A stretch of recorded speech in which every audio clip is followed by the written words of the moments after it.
Start with that.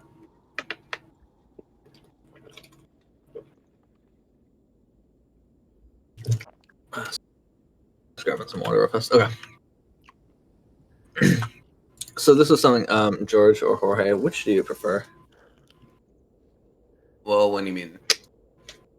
Your name. Would you rather me call you George or Jorge? Oh, I really don't care. I get called George way more often than I get called Jorge. Believe it or not. I'll call you Gorge. Because he's gorgeous. That is beautiful. Orthus, he's a minor. Oh Stop. shit, you're right. Hard job though, respect.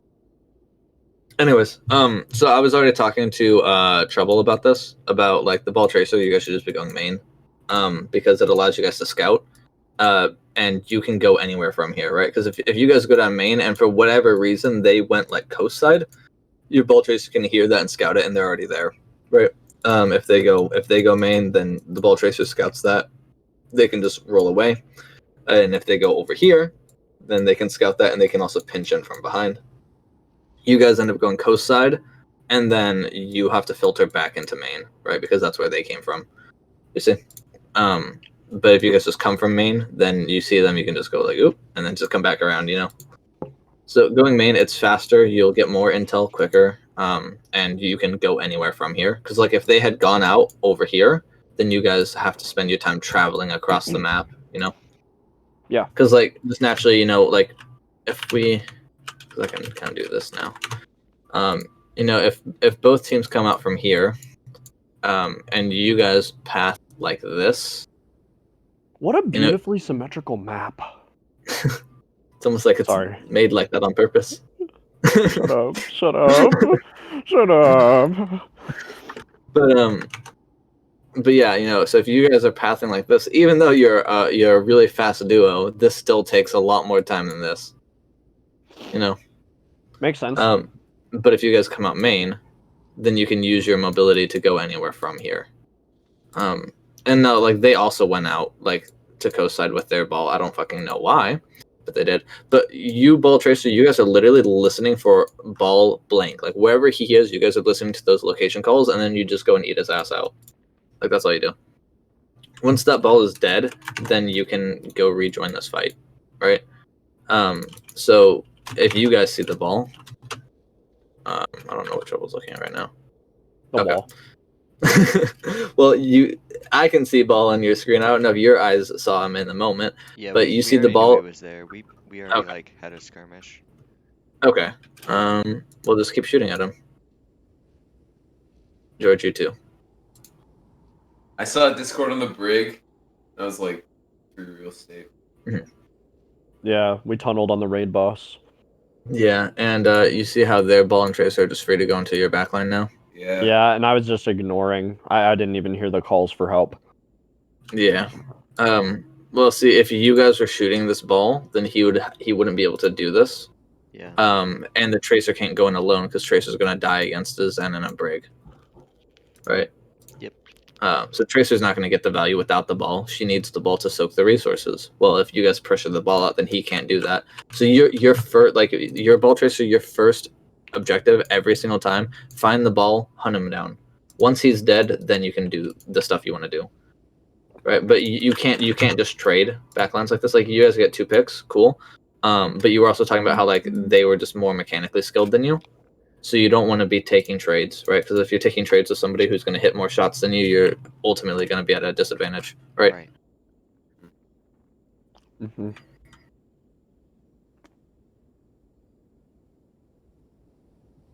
Oh, these guys are also the bitches.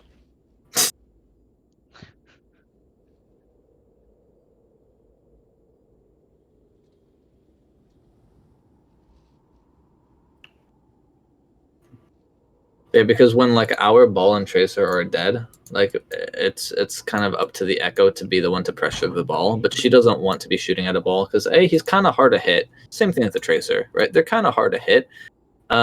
Ball, he has a big hitbox, but he's so fast that like Echo can't like follow him, right? So like she can put damage in, and he'll just roll away, pick up health packs, and come back. So it's really hard for her to kill a ball. And also, she doesn't want to be shooting at the ball. She wants to be shooting at the SIG and like trying to pressure the backline, right? Like Mhm. her whole job is to off angle and pressure the core, but she can't do that if she's on ball duty. So if our ball tracer aren't dealing with their ball tracer, then that's pulling our echo away from her job, meaning the actual core is losing damage. Because Sig, Zen, and Brig are really hardy, but they don't have amazing damage output, right? It's really just like the Zen is the majority of the damage there, but like really, it's the echo that's going to allow for all those like finishing kills. Uh-huh. And so like you want that echo to be able to do her job. Makes sense. Yeah.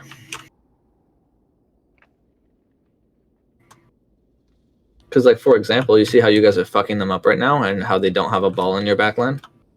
Mm-hmm. Like, because this ball dies super, super late, right? He dies... Does he die? Yeah, I know he dies. Yeah, there you go. Right? And now you guys can do this, and this tracer can't hard engage. You see, she's trying to just poke, right? But she can't actually hard engage. She might kill this Zen because Zen is out of position. Zen was just not with his team. I don't know where he is. I don't know where your Brig is. Is she dead? Yeah. Yeah, she died and was respawning. Oh, there she is. Yeah, well, Zen probably shouldn't be all the way out there, you know? Like, the Zen, the Brig, and the Sig need to be together, so if the Sig is here, the Zen needs to be with her. He dies because he's out of position, right? Simple as that. And so the Tracer was able to capitalize on his poor positioning, but outside of that, you see how, like, she's just kind of floating up here, and she can't actually hard engage on anything. She can only poke because we have our ball. But she's able to push in for this kill once our ball backs out, you see? Yeah. But yeah, like these are all the pieces. Like ball, you're free to wreak havoc on their core because their ball isn't here, and you guys can get all these different angles in. Right, your Echo's doing what she wants to be doing. Right, your Sig is doing what he wants to be doing because their ball isn't here. You don't have to worry about him, so you can pressure their core. And like because of that, they're stuffed and choked. They can't push through. So as Sigma, who should I be pressuring? You are pressuring space until that slam comes out. Okay. So really, all you're trying to hold an angle, right? Because whatever angle you're holding is going to determine where your echo is, right? So like normally, the sig is going to be like here, like the core is going to be here. I'll do C for core, so that way your echo can hover like around this building area right here, because that way she's able to off angle into main like with you, and she's still in LOS of her healers. Okay, so Right. I play on stairs. That's the most common spot, because if you're playing like here, if you're Sig and your core, Sig and core, if you're here, then your Echo ends up forcing to stack the angle, or she has to play out in stairs, but then that makes her really kind of open and exposed, right? And so the biggest difference here is that Echo here is free to use her fly for aggressive uses, right? Because that way she can like fly into this area here, right? Stuff like that. If Echo's playing on stairs here, she has to save her fly for defensive uses to live. And if she's having to save it for defensive uses to live, then she can't push in with the ball slam. Okay. Like what I was telling, I don't think you were here for it yet, Clones, but I was talking to Trouble about it earlier about putting the ball tracer here, Sig, Zen, Brig here, and then Echo here. That way you guys have 1, 2, 3 angles for this main choke space here. And if they go this side, then the ball tracer just rolls away. This Echo is free to kind of push into this rooftop space and take this area. That's all like rotational stuff. I'm not going to clutter the screen with that right now. Okay, and then where would the core go? Would the core rotate back towards point, or would the core you guys can just kind of stay here, or you could rotate to like this catwalk or this catwalk, depending on what's going on. Okay, what if they decide to go coast? If they go coast, then you just stay up on high ground and you just spam. Right, Okay. so like, and that, you know, like naturally you guys want to be a little bit further. So if they come from here, right, then you guys just rotate to like this space here, and so you just spam them out.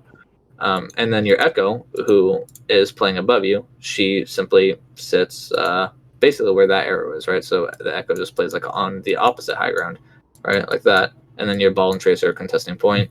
And then, you know, at some point you guys can all hard commit. You know, that ball is going to slam at some point, so you guys can all drop down and slam and commit to that. You know, that type of thing. But yeah, and so like that's kind of like the rough idea, because like because the core is very slow moving, so you guys kind of want to hover in the middle space, so that way it's a shorter distance anywhere you go, right? Echo has a little bit more mobility, but you are her anchor point, right? Wherever the core is, she's going to be based like around you, right? So like if the core is here, if I'm the Echo player, I might be playing here, I might be playing like around this pillar here, right? But like I'm anchored with you because I need those like support resources that you have with you, because you have both supports with you, so I need to be close enough to receive those resources. So like you are my anchor point, like coming from like the Echo.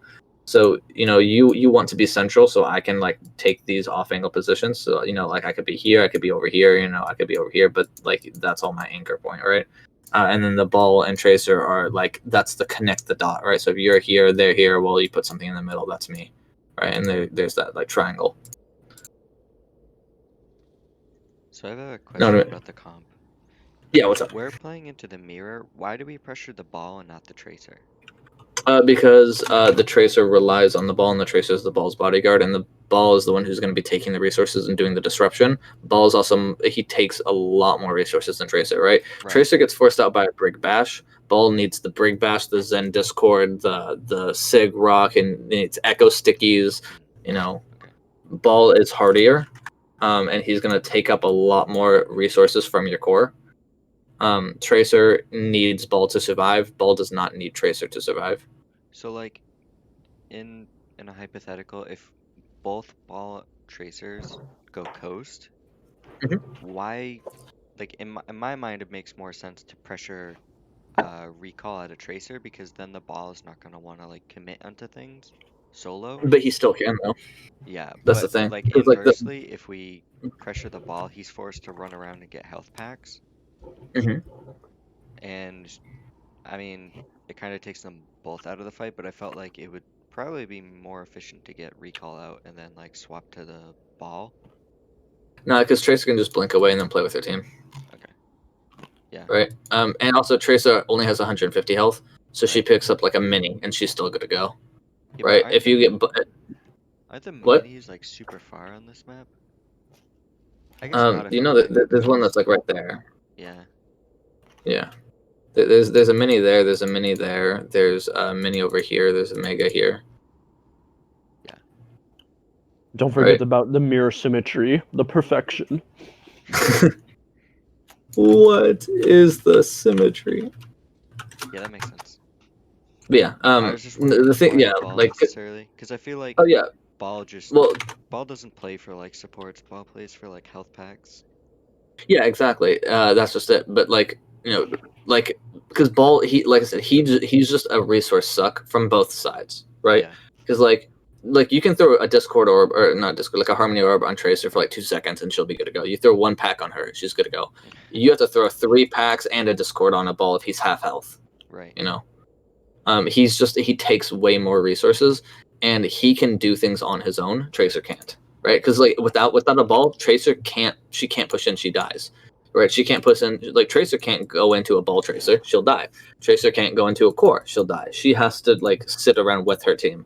Ball, even if he's alone, he can still roll through the core and just disrupt. Right, Tracer can't do that because ball, like if they're here, Yeah, you that guys are makes running ball sense. tracer, you lose your tracer, right? Or like say you guys pressure their tracer, so now it's just their ball. He just rolls away from you guys through the rest of your team, and then your team loses because they got fucking knocked around, and then their enemy core can just push on. You see, In my mind, I because was like thinking that like the ball wouldn't commit for the slam team fights. They would just like he, try he, to he build wouldn't he wouldn't neutral need to. until the tracer had like recall again, but that makes Mhm. sense.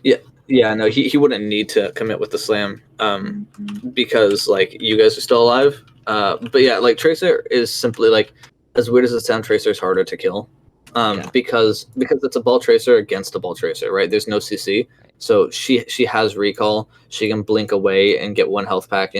She's much harder to kill. Okay.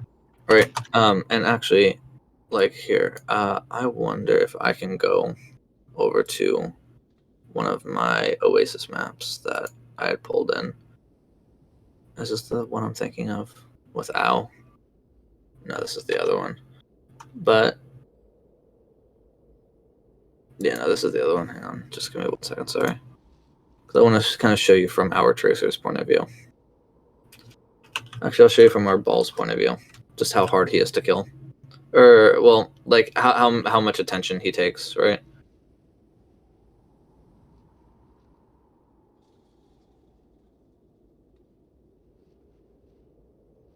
Attention So, like whore. with that ball forced out, right? Like look how long they're waiting, and like this Tracer can't really push in by herself. Yeah.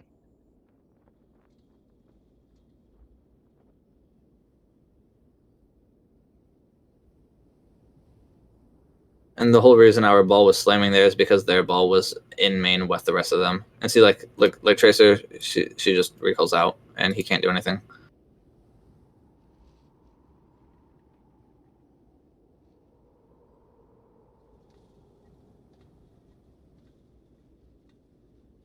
And she's out again. See, if you have some form of CC, Tracer, yeah, she would be much easier because you can confirm that kill. But Ball Tracer simply can't confirm a kill on a Tracer very easily, right? Because she can just blink away, she can recall away, things like that.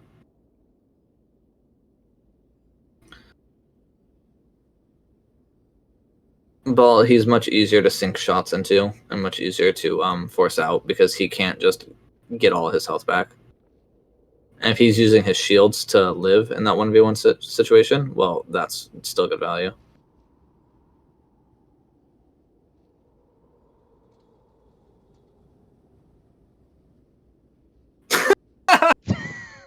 Just Oh, God. amazing. I never even saw that before because I don't normally watch it from Script's point of view. But yeah, and like obviously like he's not playing perfectly because sometimes he's pressuring the ball out and sometimes he isn't, and anytime he isn't, you see our Tracer die, right? Because that means like our Tracer isn't playing with our ball, right? And so that's why she's dying because she's not with him, because she needs him in order to live. And so if she's not with him, she'll die. Yeah, that makes sense. Did you see that all-consuming void? Wait, what? There's just a black hole just on point. Oh. It always takes me a second to remember how to like I do this all the time, and yet I always like struggle to find where the replays are. Okay, now we were in a few fights now.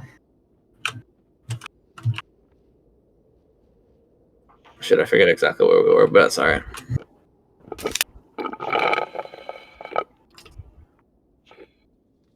What you drinking there? Movie theater? Come. Yeah. Oh, this is about where we were. I choked because of you idiots. I was drinking a vanilla Coke, the only good type of Coke. Oh, there's always cocaine. True. Very true. So you're still drinking cum in the end. Yes, I am still drinking cum. This is a super, super small thing, but like your Echo should take high ground here. There's no reason not to, because she should be doing that early, because A, she can scout this high ground and say, hey, there's a ball up here. B, she'll get her fly back for the actual fight, instead of having to walk out and then use fly, because she's already on high ground, then she can choose to sit up here, spam them out, she can choose to hard engage with fly, or she can drop down and then fly to a new spot. Is she right? checking the tracer right now? I think that was more so of an accident, because she was just kind of sitting here. Like, oh, absolutely.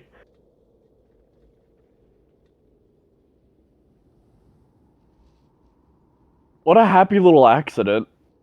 yeah, right. Oh, but yeah, now she should have definitely used fly. Well, she could have done it like 20 seconds ago. Yeah, I literally went back 20 seconds. Yeah, well, I think the other problem that we were having was that Kame, Banana Guard, he was getting just killed off of cooldown. I mean, did you see where he was standing earlier when he died? Yeah. Support him very well, and they kept like splitting up. Like Yeah, the well- core was not playing as a core. So he got hit with some splash here, and then Ball just goes in on him. And he's dead. Yeah. Want to know how we could have avoided that? Scouting. Don't go main. Scout the ball. Don't go main. You could go either which side. Normally, like it's not terrible to go main, but you need the information. And obviously, if you're walking here, you have no information on like any of this, right? Like actually, if you're standing here, right? Like I'm gonna back up to where like this whole choke point is cleared. right? Like, this is all you see. You see a sig, and maybe you see that brig. So there's two, but you know, there's two. There's maybe you can maybe see two enemies, and that's all the intel you have, right? You don't know where the Echo is. She wants to off angle. You don't know where the ball tracer is. They're going to be looking to try to get behind you guys. You have no information. It's not terrible to go main, but your ball and tracer need to be not going with the core because they need to be scouting and taking their angles. This Echo should be scouting as well using her mobility, right? So Echo should be up here to scout this. The ball tracer need to be looking for their ball tracer, so they're constantly, they don't want to be with the core because they're going to see the ball tracer at the exact same time. The second you hear that tracer's down here, earlier, Trouble, I was telling you, don't focus the tracer in a mirror. If tracer's alone, fucking push her, right? Because she's gonna die. She can't be alone. I go on her. Yeah. She can't play alone, right? The only time you focus ball over tracer is when they're together. If they're alone, tracer can't live without that ball, and you need to tell her that every single time. If they're together, then you go ball first. Because she's not a strong, independent woman. Exactly, because she can't live alone. So take out her partner. She can live with a partner. She can't live by herself. So take out her partner. Hell yeah. Anti-feminism. Let's go, boys. Yeah, so so you hear this, you and your you and your trait. I just love that. Good shit. But you and your tracer need to be pushing her out. Your Echo needs to be scouting this high ground. She would scout this ball here. In which case you guys can kill this tracer and then rotate to force point. That's going to force a rotation out of the SIG, and then your core can push, knowing that this ball can't slam because he doesn't have the support. All right, there's like 1,000 things here. So you're going, but your tracer isn't with you. No. Okay. There we go. Okay. You guys can commit, touch point, just force point. That's fine. Kame dies because they've already set up their T. Yeah, because like you guys, you didn't really force out the rotation, but the timing is off. You see, because like you guys forced like a micro rotation because some of them turn for you, but you still have no idea where this ball is, right? And now, Trouble, you've gone over like half of the map and you still haven't found him. Nobody's found him. It's not just on you, but like people need to be looking for him. Right. The second this ball slams, this brig needs to be packing gears in. She should be bashing. Clone should be throwing a rock at him. Right. The thing is like this ball shouldn't get to core because if he does, the core has to throw all of their resources into the ball instead of into the enemy core. So that's the downside. But they have to do that because if they don't, then you lose your core, which is exactly what happens. So right. This ball. When George and I chased the tracer towards coast. Is there any point in us continuing in that? Yeah, you force point. Okay. Because 2 people on point caps it pretty fast, and so you're going to force somebody to touch point, or you cap it for free.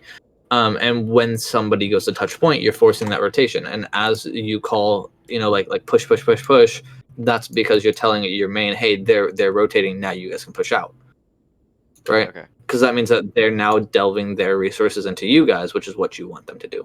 Because that's what they want you to do. They want you as the ball tracer want to make the core shoot at you, so your core can shoot at their core. Right now, you guys are doing that trading thing again, which again you don't want to be trading. If they're more mechanically skilled than you, and that's why you guys lose like your Zen here. But also, you lose your Zen for a few reasons. Because your brig also did she just bash or did she just walk? Because your brig is your Zen's bodyguard.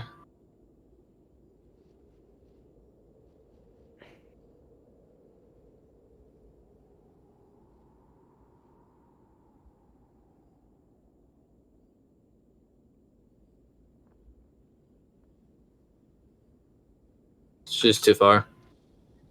Yeah. Same thing with your Sig. Where's your Sig? Do you have a rock? Yep. Oh, no. Because Trouble called the engage on the Sig, and as soon as I saw him getting ready to slam, I was like, yep, rock. Nah, you gotta save your rock for your ball, or for their ball, if you don't know where he is. Okay. Like, you're right. Normally, this is a good engage. But this type of engagement, this ball, like the slam hard engage, only happens after their ball has been marked and dealt with. Okay. And that's something that I was telling Trouble about earlier, right? Because like that's why you want to hunt down their ball first, so you can do this, because this is that type of engagement that you want, but you can't do that in trade, right? Because then you lose your Discord, and because of that, you guys don't have that damage, right? I don't know where your Echo is. Oh, she's right there. But yeah, like this is why you need to pressure their ball out first, because as their ball is rolling around picking up every health pack in the map, you can do this for free, because Okay. he can't re-engage, right? So this is when you do that. But before that, you need to save these cooldowns for their ball, especially if your ball isn't doing the job of marking him out. And like in this case, your ball can't be doing his job of marking their ball out because nobody has scouted him, because nobody's doing any scouting. You guys need to be calling no eyes on ball, because ball is the biggest thing. The thing, like, obviously, yes, it's really like this 4-2 or like a 3-2-1, right?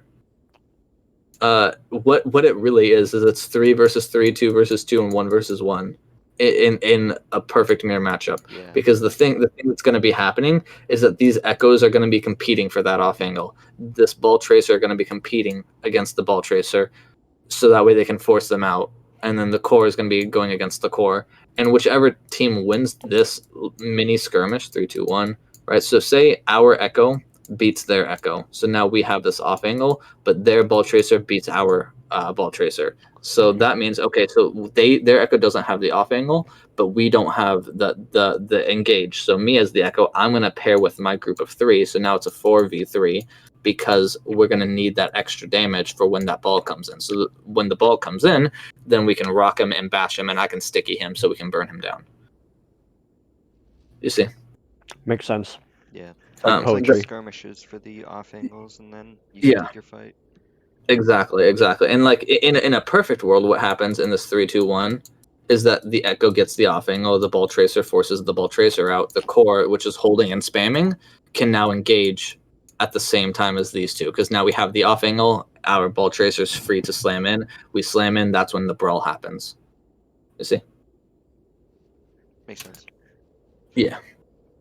So really, it's like the comp is kind of a bunch of mini skirmishes, and that's the poking phase of it. And then once that is done, that's when the brawl part happens, because at that point, one team or the other has won, right? And better teams might not lose a player when they lose an angle, right? Because like a bad ball tracer, the ball might just die, and then you're super free. A better ball tracer, the ball's going to get out, so you still have that. You still win that skirmish, but he'll be back faster, and you have to be more keen as to, okay, where is he going to come from? Because if this is your spawn, but he rolls out this way, he's behind you somewhere. If you kill him, you know where he's coming from, right? He's got 3 options: coast, main, or side. And if your core is over here, he's going to try to get to your core, so he's going to go main or coast. He's not going to go far side, right? Just like as an example. But yeah, and so like in like a mirror, like total mirror, like mirrored skilled, mirrored everything, right? You might not die, but you'll still get forced out, right? So like, for example, if the Echo is competing for the other Echo angle, right? Because like, say this was our Echo here, right? You guys are pushing out, our Echo flies up to this high ground, their Echo is holding this space, like I was telling you guys about earlier. That's that 1v1 right there, right? So if our Echo gets hit with 3 stickies, she has to pull back and get resources. That means she loses this angle, but she's not dead. Right, so that means she just has to play with core. Right, now say it in reverse, right? She forces this Echo angle out, so this Echo gets stickied. She has to drop down, play with her core, and now we have this angle, and so now we're waiting for our ball tracer to do what they need to do. Meanwhile, I'm still spamming because now I have the angle, so I'm able to put more damage and maybe get a pick, right? Things like that. And if I get a pick, then obviously our core can just engage. Things like that. So it's all about these mini 1v1s. Now, if our Echo's here and she dies, then their Echo is free to take that space, and that was what I was telling Trouble. Remember I was telling you about that earlier, about like Echo can sit here and spam, and she can push in and take the space, and then spam for high ground for free. That's what I've been talking about, right? But a good Echo is going to be up on the space, so this Echo can't take that for free. They have to fight for it. And if this Echo here dies, well, then this Echo is free to take this angle. You see, so. Like the comp, if you're playing it properly, it's like a 3v3, a 2v2, and a 1v1, and then based on those results is going to be what dictates how you guys proceed. You guys have You both have a little bit of a blessing and a curse of trying to learn these types of comps, because as of late, all of the meta comps have been hybrid comps because the game has been in a really weird state. So like traditional comps are old and dated and they don't work anymore. So it's all about hybrid comps, because the hybrid comps loses to a traditional comp, but because of the traditional hierarchy of this beats this but loses to that, the hybrid says, okay, well then we'll do 2 of those 3. So we might lose, brawl v brawl, but if we're brawl spam, then we'll play more into our spam and then we'll beat your brawl that way. So the downside of that being as I was growing up in Overwatch and learning all this shit, it was back when traditional comps were still a thing. So I learned traditional Back in brawl. my day. Yeah, exactly, right. Back in my day. I mean, I've been here since season 1, right? I played traditional comps, right? So I learned the pure, true, 100% all-in dive, right? Where you're getting like 5 angles, right? I learned about this straight up brawl, right? Like before Goats Brawl, even, right? Back when it was like fucking like it was like Reaper Doom Brawl, or you would see like May Hanzo Brawl or May Kree Brawl. I'll be shit right like back, y'all. that. Okay. But like I've seen like like all the traditional comps, and so I was fortunate enough to learn the traditional comps and then take those play styles and then put them into hybrids. But you guys are having to learn effectively 2 different comps at once. You're learning 2 different play styles at once, and you have to learn how to switch between the 2 seamlessly. And it's a very hard thing to do, but it's also gonna make you guys very, very good adaptable players as well. Because like the struggle that some of the older players have who know all these traditional comps is learning how to transition between the 2 play styles seamlessly in game.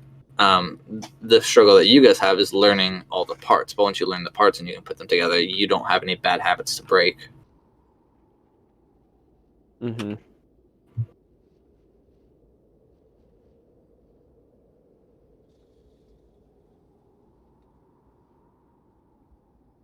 Yeah, and like here, what kind of happened is there was a split, right? You had half of your core here and half of your core here, and you guys need to play tight together. You didn't scout this ball. He's on high ground, so the first place you should go to check is on high ground, where you lost to him for the first time.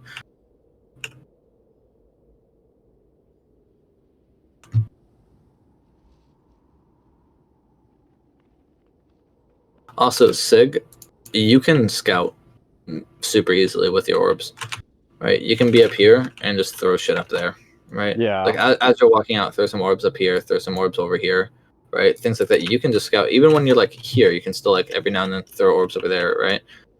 That's like a big thing. And that's actually something that I learned from Ship, who is he's like a T2 player. I think he used to play for attack mode. I don't know who he's with right now. But yeah, he's like a 4.6k like off tank. And so yeah, he's a sick player, and that was something that I actually learned from him is like just using your balls to scout, because you can do that all the time, right? Like even as you're walking in here, you can turn around, like if you guys still don't know where the ball tracers, throw some shit into here, right? Throw some shit over here. It doesn't have to be much, but just throw one and see if you get a damage tick, right? Shit like that. As you're walking in, you can throw an orb right here, right? It'll bounce into like this area. You can throw one behind it and see if someone's behind it. So you can use your shit to scout too, right? You're looking for just like hit markers. So Right. don't be like, everybody needs to be trying to scout. Okay. Yeah, because like especially in this comp, it's all about knowing where they are. Because if they have somebody out of position, like this Zen for example, your ball tracer should be able to eat him out, right? Because like he's alone, right? The Sig is on low ground, the Brig is too far, so they don't have any CC for your ball tracer. Right. All right, so like your ball can grapple off of this, swing around, slam, right? If your tracer's with them, she can, she can be running here, waiting for him to drop, or she can be shooting at the Sig to pull shields away and pull resources away that way. So if she can't follow the ball, pull like attention away from the ball, right? So like if you guys know that he's here, you can eat him out immediately. Meanwhile, you're pushing him. You guys still don't know where the ball is, so you want to be trying to scout for him. Your Echo should be trying to use her mobility to take a high ground perch and also look around for that ball, right? But you guys just aren't. You have no scouting right now, and that's your biggest weakness, is that you have no idea where they're coming from.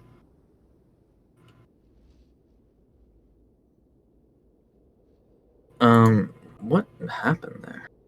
Yeah.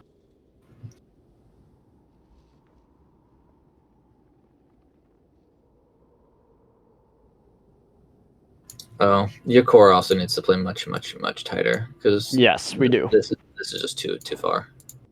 Yeah, this is my first time on Sig in a comp match. Okay. Have you guys ever heard the call short stack before? No. Short stack just means like basically stand inside each other. So like, Okay. if I was a brig, I would be here. If I was Zen, I would be here. Right? Like short stack basically means like basically put everybody as close together as you can. I say like Okay. stay melee range of each other. Yeah, that works too. It's just a little bit longer. Like in my team, like my brig all the time will be like short stack, just because it's a shorter call. It's something that's easier. Whatever works. If you guys want to say just like melee range or like stay close, whatever works for you guys works. But the whole idea of like the core basically wants to like share a hitbox sometimes, right? And the reason for that is because you go, oh well, if this ball slams, he's gonna hit everybody. Yeah, but if the ball slams and hits everybody and everybody's stacked together, he can't possibly shoot at one person, right? Because like if your Zen is standing inside of everybody and they all get knocked up, it's much harder for the ball to shoot only the Zen, right? Like especially with the brig shield there and a Sig using suck, that Zen is going to be much safer than being alone, Mm-hmm. Trouble, I know you play WoW, right? Yeah, he You know does. how He's a yeah, degenerate. you know how in some like dungeons and shit and in raids, there's certain like boss abilities where you want to get hit by it because it splits the damage, Yeah. kind of like that, right? Yeah, makes sense.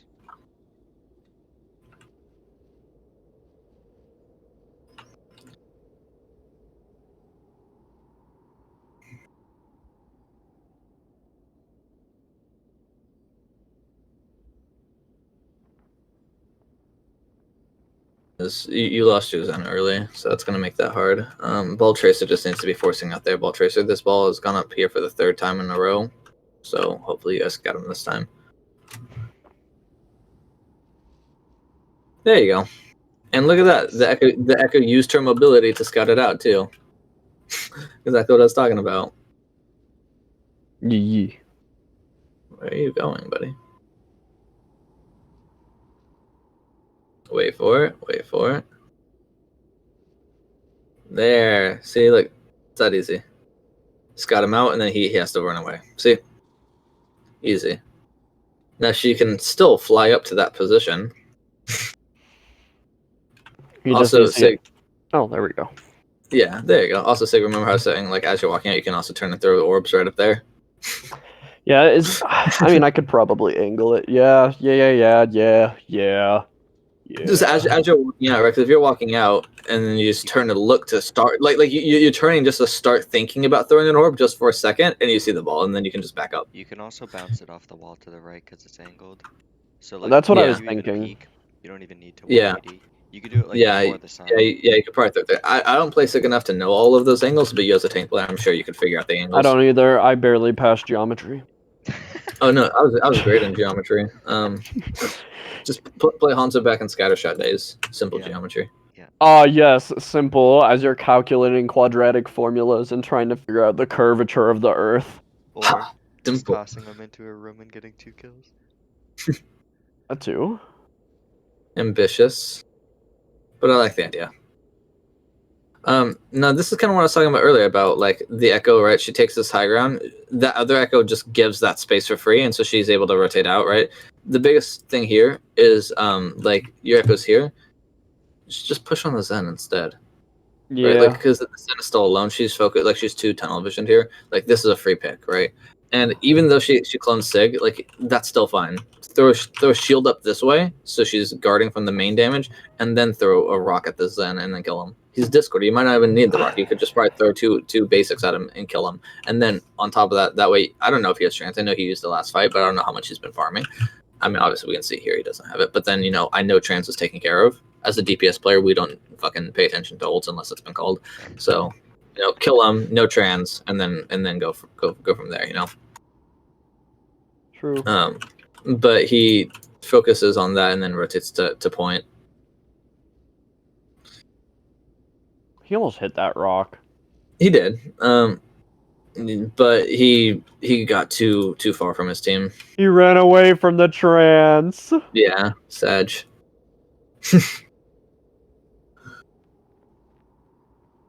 And Sass just pops off here. Huge. I came back monkey because I was afraid we were losing. Yeah, that's fine. Monkey for touch. Where's your core going? They're here finna find a new map.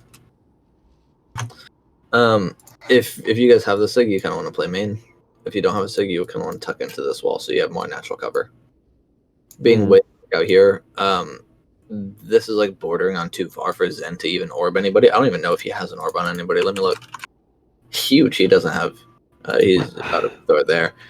And then it's gonna get sighted by that wall.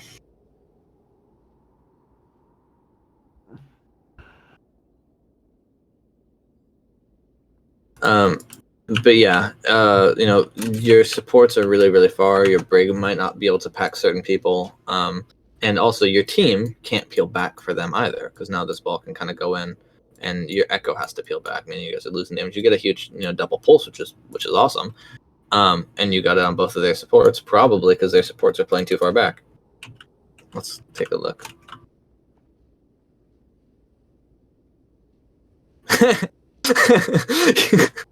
Yeah, it's basically the same shit, right? Like they're too far back, so your tracer just walks in and pulses, right? Because the sig wasn't close enough to stop it, and the brig didn't bash it. I don't know why. Whatever. That was a good pulse though. But yeah, like your supports, if you guys are playing here, that way your echo can play up top. It's a much shorter distance, so echo can peel for you. You can peel for her. Right, if the ball's up there too, that's fine. Then you have your monkey here. Monkey can still jump to you guys too. So like this ball can't pressure him. That means your echo doesn't have to give up her positioning. She can stand up here, right? So supports, don't be scared. Don't play further back. If you're scared, play closer to your team, not further.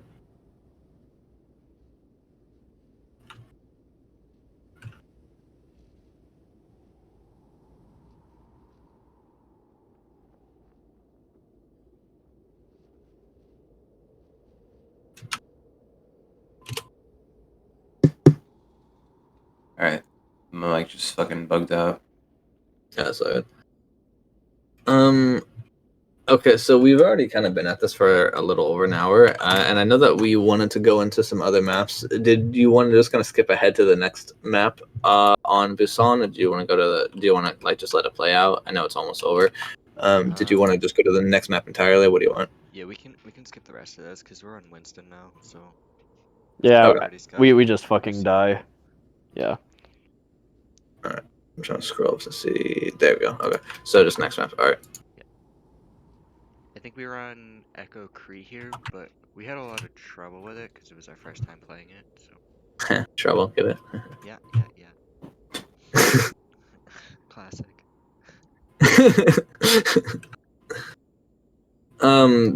Let's see. You guys are running. Okay. Okay.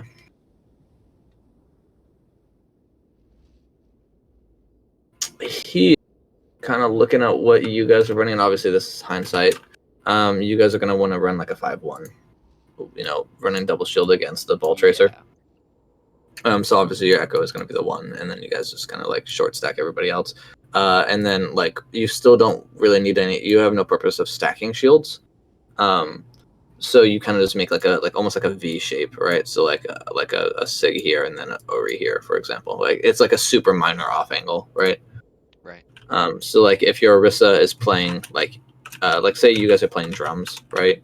And your Orisa like throws her barrier here, right? Then Sig can like walk over and play like on point, right? He can play like here, right? Because then Sig throws up his shield here. The Ori barrier is like right there, right? And then that way you know if they're coming from here or if they're coming from over here. Then you guys have those minor off angles, but you're like you're close to each other, right? Because like the Orisa would be like right here, and then you as the Sig is like this position where my camera is. So you guys are super close to each other, you see, but you're not like touching. Right. So it's just like those like minor off angles, like a micro angle. Let's see if you do it. What's up? I think for this, I was predicting them to play Echo Crease, so we went for like the 3-3 split, and when our Echo scout, for some reason our Echo went coast, which I don't think he should have, but he scouted the ball. I said that we Mhm. should play together. So, Mhm. correct me if I'm wrong, but if they were playing mirrored, then we still play the 3-3, right? Yeah, if they were mirror, then you go 3-3. If they're running the ball tracer, then you go 5-1. Okay. And I have no issue with your Echo going coast here. Actually, truthfully, I would have sent the core this way, because this is where most teams are going to roll out onto. They're going to either come from here or come from main. You guys going main isn't terrible either, but yeah, your Echo can totally like scout it out. Because I mean, like I said, it's like a 5-1. So even if you were planning on doing the split 3-3, I think that's good. If it was a mirror, you would. And then your Echo says, she calls out the ball, so they don't have mirror, so then you call 5-1. I think that's also good. If you guys are going main, that's fine. Your Echo can still kind of play by herself. As long as she doesn't die, she'll be fine. She really just wants to scout and. Okay. Everyone eat it, I'm sorry. Like, as long as she doesn't die, she'll be fine. Immediately gets 5 Gets balls. barraged. Jesus, that's unlucky. But also, there's just something kind of funny about it. I'm sorry to laugh, but that is just kind of funny. I was literally just about to say, like, it's fine for her to scout over here as long as she doesn't die. She scouts it, and then I was literally just about to say she can just leave, and then she dies. So, oh well.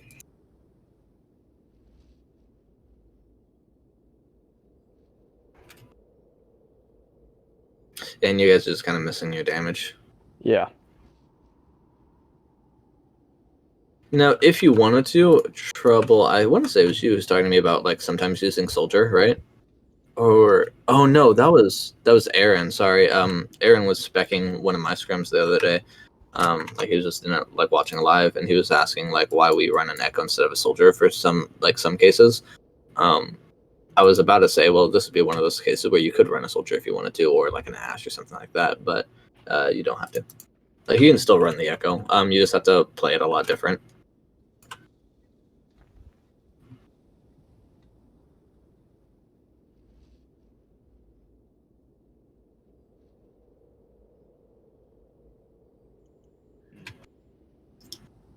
I just want to, because I'm trying to watch your guys' approach to this. Oops, I didn't go back far enough. I'm trying to watch your guys' approach to this fight.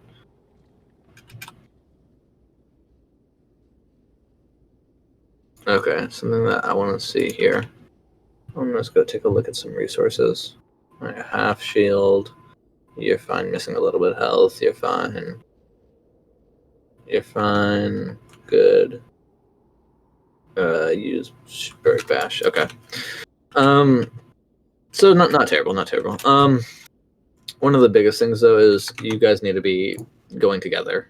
Yeah, a Right. Like. better Yeah. Your rotations are just really, really, really sloppy. Because like right now, a ball can like roll in this way, and then pull these two, maybe your Echo, and then the rest of their core can just push onto your front line. The enemy team is also all over the place. I don't really know what they're doing. Oh, look, is that ball about to do exactly what I just talked about? Let's see. Never mind. But yeah, you guys, you need to be going together. Like I said, like this is just really, really sloppy. This ball, like especially right now, he can just roll through this way because your tanks have dropped. Right, like you guys can't get back up, right? And so the ball doesn't need to do anything here. He can just roll through and then he gets his value because that's pulling all of these three just for a second, just long enough for these three to die. You die anyways, clones. That's kind of just unlucky. Your shield is going down. It's just a stray fucking sig ball that kills you. That's just kind of unlucky, right? But yeah, you guys' rotations are it's just way too spread out, right? Like a rotation as 5 shouldn't be this big of a circle. A rotation as 5 should be like this.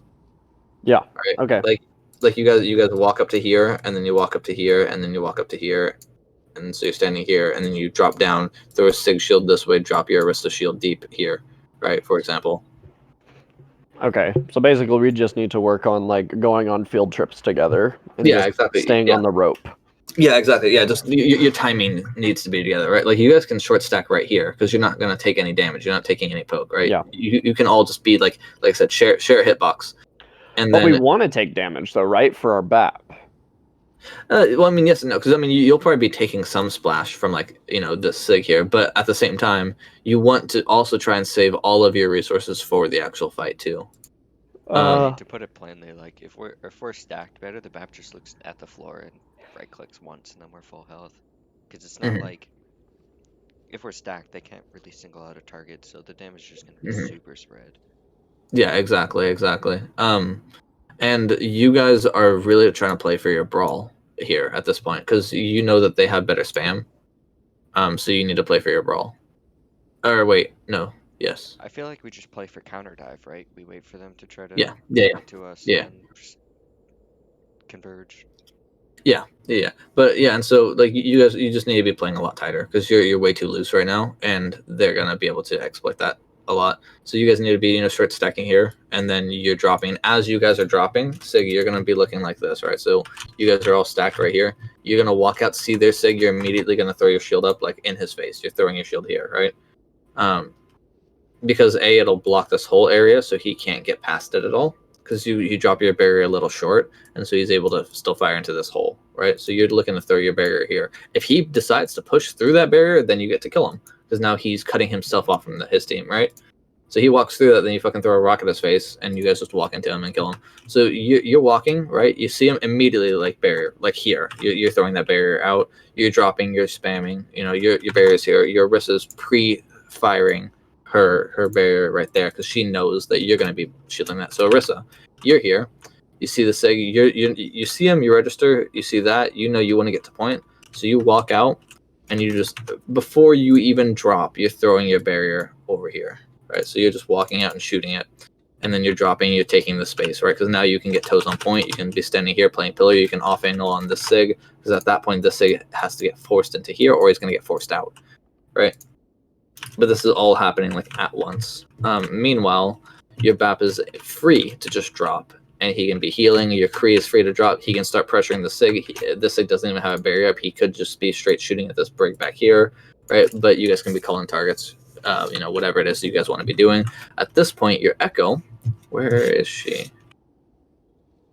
Oh, did she already use fly? Oh, she did. That's actually kind of cool. But your Echo can be here, see what's going on, and then drop over here like this, and then she can throw her stickies in a line like this.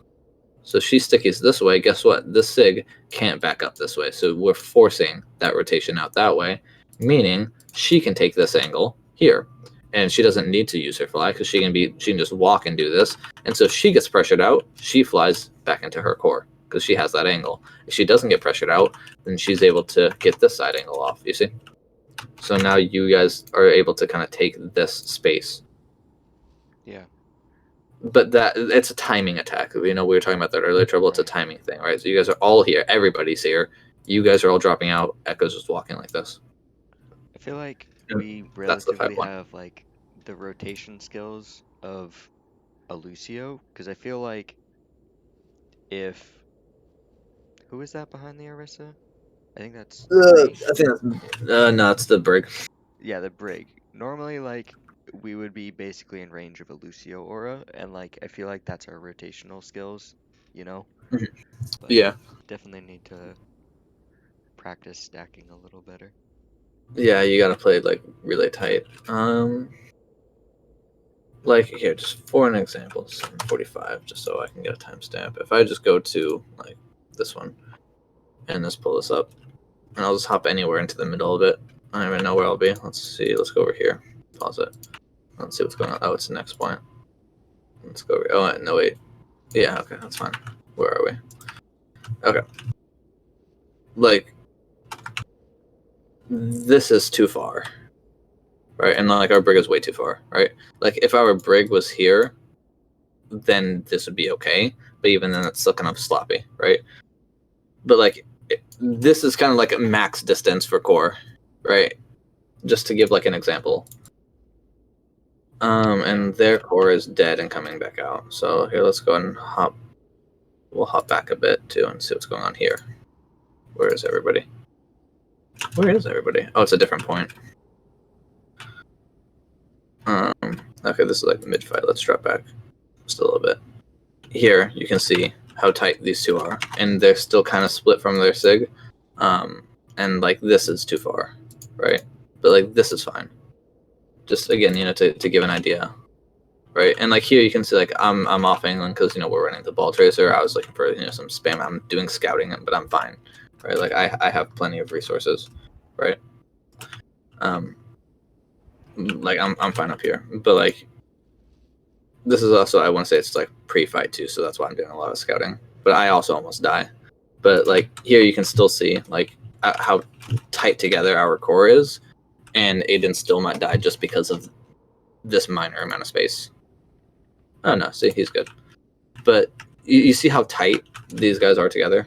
Like this is what I'm talking about, right? Like, and even like at this level, like the things that we've been drilling ourselves on lately, it's been working on our comms, improving our comms, and short stacking a lot more. So that's something that like our team has been focusing on. So like this is still like kind of like maximum of distance that we want, because anything bigger than this could be detrimental. Because like, if these two were just a little bit further, or Aiden was just a little bit further, then they would have been side to back corner and he would have died.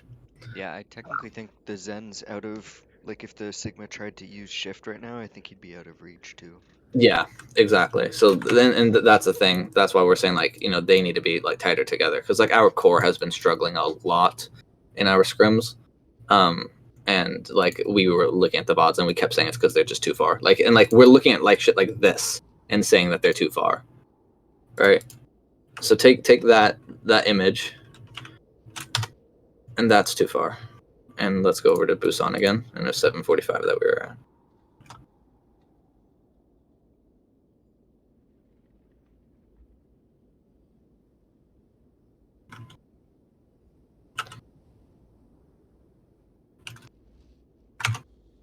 So remember, like we basically had like one other person here, and this was like spread out. Right now, granted, this is higher level scrims, so like obviously, like if we're spread out like that, we can get punished for it. The odds of you guys getting punished is a little bit less, but still, play for where you want to end up, and there's no reason to make an excuse to play poorly, right? Mm-hmm. But yeah, so Right. just know, like, if you guys had your BAP right here, these three would still be kind of spread out. But just to put that into perspective of, like, this is that circle that I can draw. But like right now, if I'm trying to draw a circle around the team, it's looking like this, Yeah, we don't want an egg. We want a ball. No. Yeah, you want a dot. I want to be able to grab this and be like, there's the team.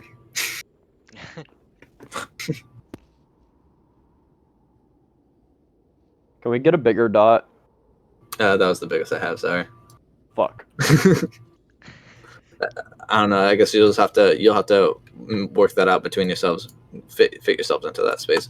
But there's actually something I wanted to pause at for a second. I'll go back just a little bit. After you guys lose your Orisa, you do really well of playing together. Like this is much better. Well, hang on, it looks better like that. There we go. This is much better, because then I went over here. I was like, oh, he's kind of high in the sky. But like again, so this is still kind of loose, right? But this is comparable to like where my team was, right? And like I said, like a lower level team might not be able to punish it as much, and because of that, you guys you're doing okay being this close. You see, because now you guys are all in Immor field, right? Unless you walk out of it, George. Hog.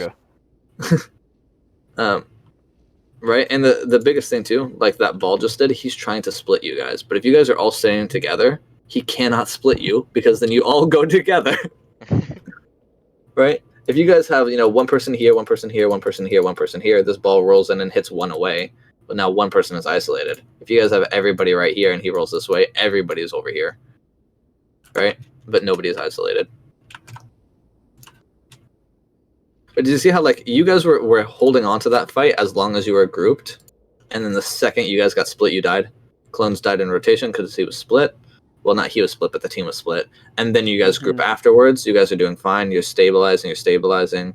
You're okay. You have two that get split. and then you guys fall apart. You see, the only times you guys died was when you were split from each other. The only times you guys like held your ground was when you were grouped. Now, I'm not saying that means anything, but Might write it down, you know? yeah, maybe just something to keep in mind.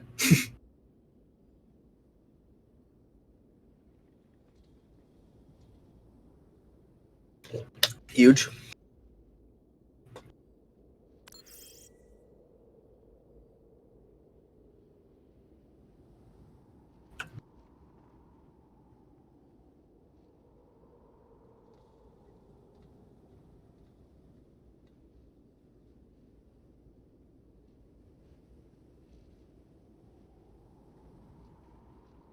So we probably shouldn't have used Immort for the mines. I get the idea. And if we thought they don't have flux, then I think that's fine. But it's like it's 2 fights in, so I'm gonna assume that they have flux. So you just save for you save it for flux. When they drop mines, you can rally. You guys kind of did it like using it every slam when we're grouped up. yeah. Every, Just major slam, he's used immortality. Like yeah. that Just one use right your there. shift instead. Yeah, just use shift instead, and that'll be fine. If you guys have rally, then you can rally off of it. But we need Immort to counter flux. And even if you guys have a Zen instead, if you have a Zen instead of Brig, you always do Immort Flux, and then you would transfer like mines or something else, right? You if they drop window, then you transfer window and you push through window, shit like that. But if they have flux, you need to save Immort for that, because this is what happens. I bet you they went, hey, this dude drops Immort every time I slam, so I'm gonna slam, bait out Immort, then you flux. Slamming now. There's Immort, break lamp, break lamp, break lamp. Okay, flux. Right. It's like reading a book. And then again, you guys. Oh, I was gonna say you guys might die because you're split, but now you're hard stacking again, right? You're short stacking, and so you guys are able to stabilize. But you almost died when you got split. Almost, right? But you stabilized because you tightened up, right? Like here you're grouped, so you guys do fine. And then you're still grouped, you're still okay. Still grouped, still okay. Still grouped, still okay. Now you're split. Now you almost die. Like Clones is living on a prayer. I'm Right, always just barely alive. Right, but you guys stabilize, and look at that. Now you're healthy as fuck. And like, look at that. Like this dude literally, he just slammed. Right, he just slammed. That's a big slam, right? There's like 3 people in the air. Look at the health pools. You guys are fucking fine. See,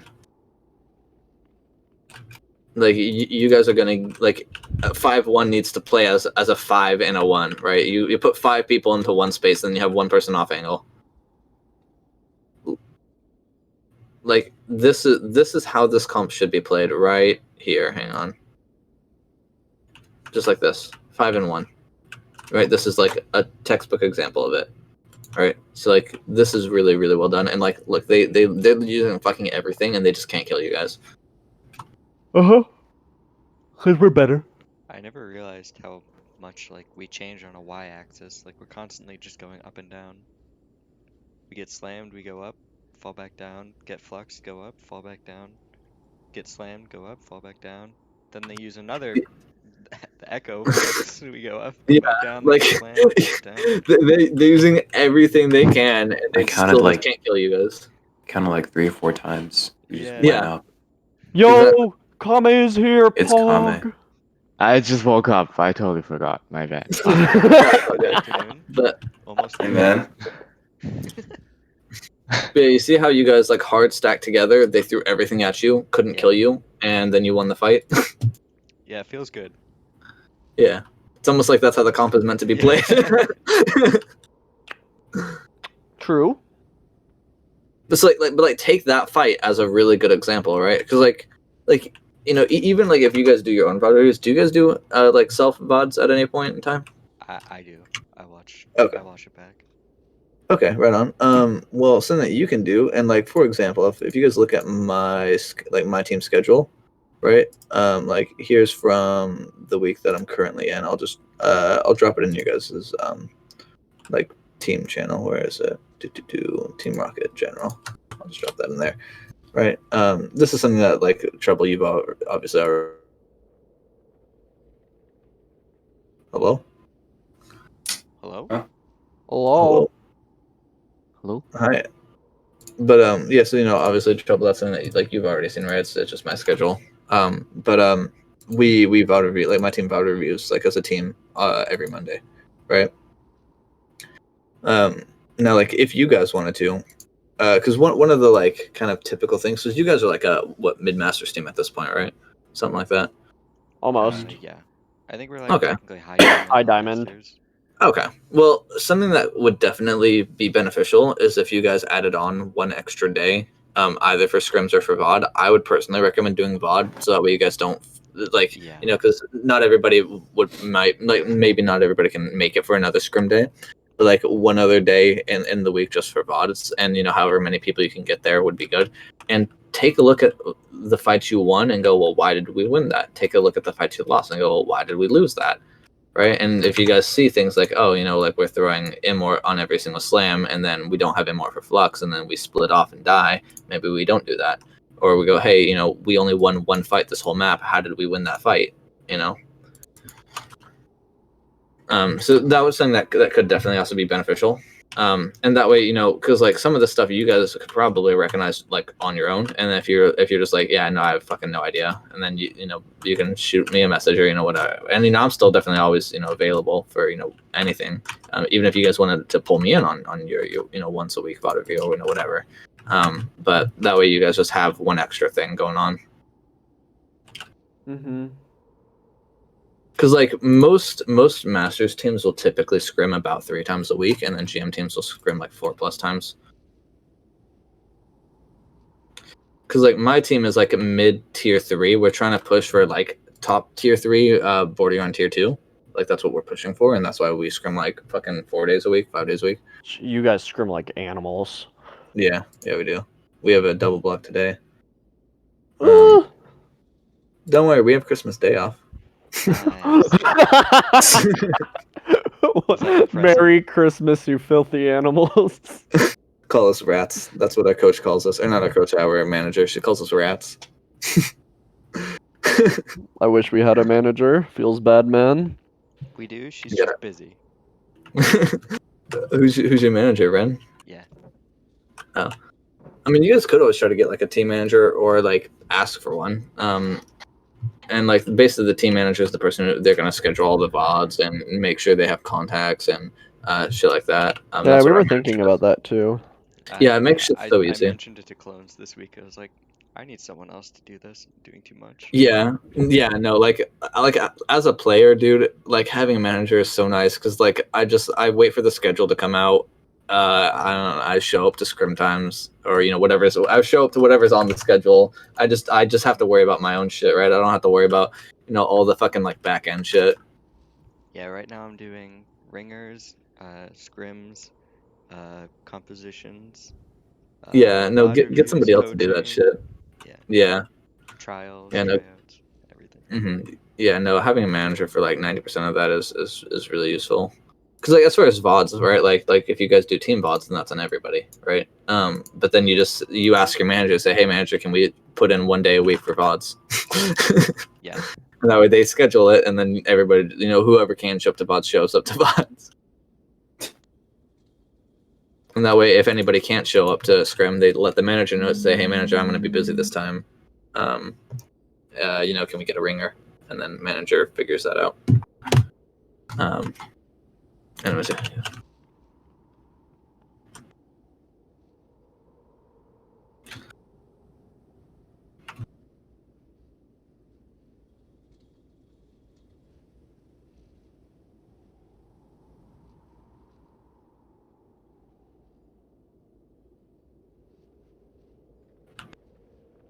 Okay, so I was actually just about to say, your echo needs to be a little bit more decisive. Unfortunately, she's one of the few people who still isn't here. It's Echo and Gorba, but you guys or Sass and Gorba, and you guys said that he's working, so that's fine.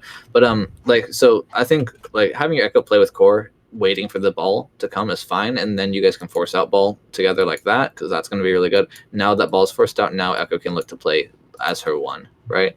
And so like Echo can break off and like start off angling over here, pressure this the Zen in the back, right? Because she can start like being more aggressive now.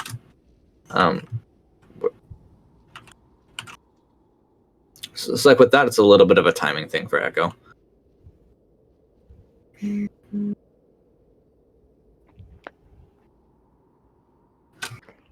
So you think in general, if we have point control, does it make more sense for the Echo to start stacked and then split off after? Yeah, you guys have got to figure out where their ball is. Okay, that makes sense. Yeah. But like, we don't really poke out the ball until he commits, right? Like, we're not chasing the ball by any means. No. You're not chasing him. You're just trying to like scout him. Halt Rock Bash. Yeah. Hopefully an Echo E finishes him off by the end of Yeah. Yeah. But like for an example, right? If I just go open image, I'll just drag this over here. I'm just gonna make it a little bigger. So if you guys were running a 5-1 here, you'd put your 5 over here and put your Echo here. Sure. Like she doesn't have to start stacked in this case, because she can just fly across, right? But on like Temple, it's such an open map, right? It's like a field, right? So she can't start split because then she'll just die. Right. So instead she starts stacked and then splits after, right? But on like maps like this where she can be safe, right? Because she can tuck in and be safe. She can wait for shit to happen and then she can pop out and then yeah, exactly. But like Temple, that's not really there. Makes sense. Replays. So that's Busan. You also want us to see Numbani attack, Route 66 defense. Yeah, so Numbani, we kind of figured it out on defense, what a lot of our trouble was. We were having trouble getting Jorge set up with Tracer.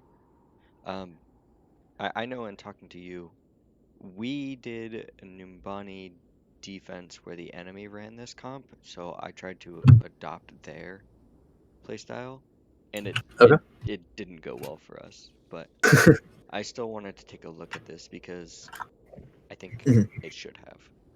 Yeah, and you're looking for your Numbani attack, right? Yep. Yeah. This is correct. This is attack. Yeah. No, I was just making sure. Something really atrocious. All right, let's see what you guys do. Let's see what the plan is. So we have Ball Tracer going lower. No, I guess I see one problem. Our Ball and Tracer should probably be running a little bit tighter. Yeah, no, I was literally just about to say that because your ball is getting hunted by your Tracer, or by their Tracer. But Ball Tracer versus Tracer, guess who wins? Us. Me. Yeah, and also, like I said to you, Trouble, right? Anytime that Tracer is alone, right? Because you should always have your Tracer with you. If she's alone, she can't live alone. Tell her that. Yeah. Well, George, you're not a strong, independent woman. What was it? Could you pause it here? Yeah, like right there. Jorge was saying he was having trouble getting there because of blank usage, but when we were on defense, he was able to figure it out. So like for this attack, you're seeing like major disconnect in this engage from there. But the idea is that like we're gonna hide by the mini, and if they choose, well, that's weird. If they choose to follow us, then we can just kite them as our core sets up. And like I think I don't remember if Echo's going coast to main. I think coast. Yeah, that's where she should be going. Like we're trying to converge on like where the Sigma is right now. Well, something else you could also do is go down through Atria. Go this way. Okay. Because Atria? Yeah. How fucking massive is your brain? Like, do you have a 6 head? No, I just know how to read.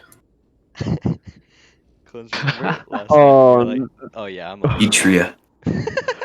Yeah, I am illiterate. Pog me.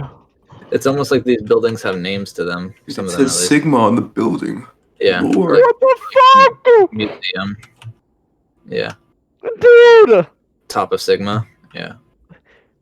Or like top bus. All right. Catwalk. I've never thought to read before. Anyways, yes, Atria. So you guys could go. You know, Can we call it Robo Whiskey? No. if you want, whatever call out you want, right? Yeah, so you could just rotate left into Atria, right, and come down into here because there's another mini, there's a mega right on coast, and you could always filter back into point if you wanted to. Yeah. Right. So you have options. If you go up here, it's a hallway, and it's a predictable one in, one out. Right. Or well, I guess technically 2 entrances, but you know what I mean. Because this far, it can literally just stuff choke, right? She can just stand here and just fire like a rocket here, look over here, fire a rocket here, look over here, fire a rocket here, and then you as Ball, even if you see occasional rocket fire, because you can't see the fire, you don't know when she's looking or when she's not. There's a good chance you might just roll out right into a rocket. True. But if you go down to Adria, then you can literally just go back up. Right? You have all the options in the world, right? Because you go down to Adria, you can come from here, you can come from here, you can come from here, right? You got like every option. But you go into hallway, you're either going to come from this door or from that door. And another thing is, you can help stabilize. Like once you guys go under, right? Wait for your tracer to have blinks, and then you guys can peel out. Yeah, I think I waited at the start of the map. I waited in there because one, their tracer scouted us, and two, I was waiting for Jorge to catch up. There.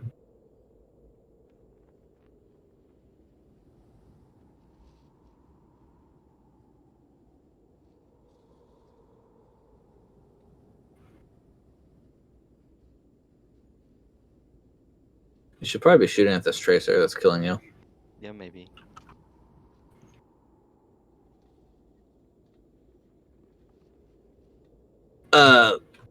Yeah, honestly, 100. Like the only thing I can really say there is maybe shoot at the person who's shooting at you. Ball tracer against a tracer only works if the ball and tracer are shooting. Yeah, I should have just taken the 2v1.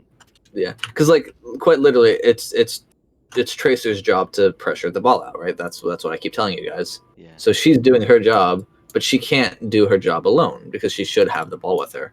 Because if a tracer is shooting at a ball, and then a ball and tracer are shooting at a tracer, she can't live by herself, so she dies.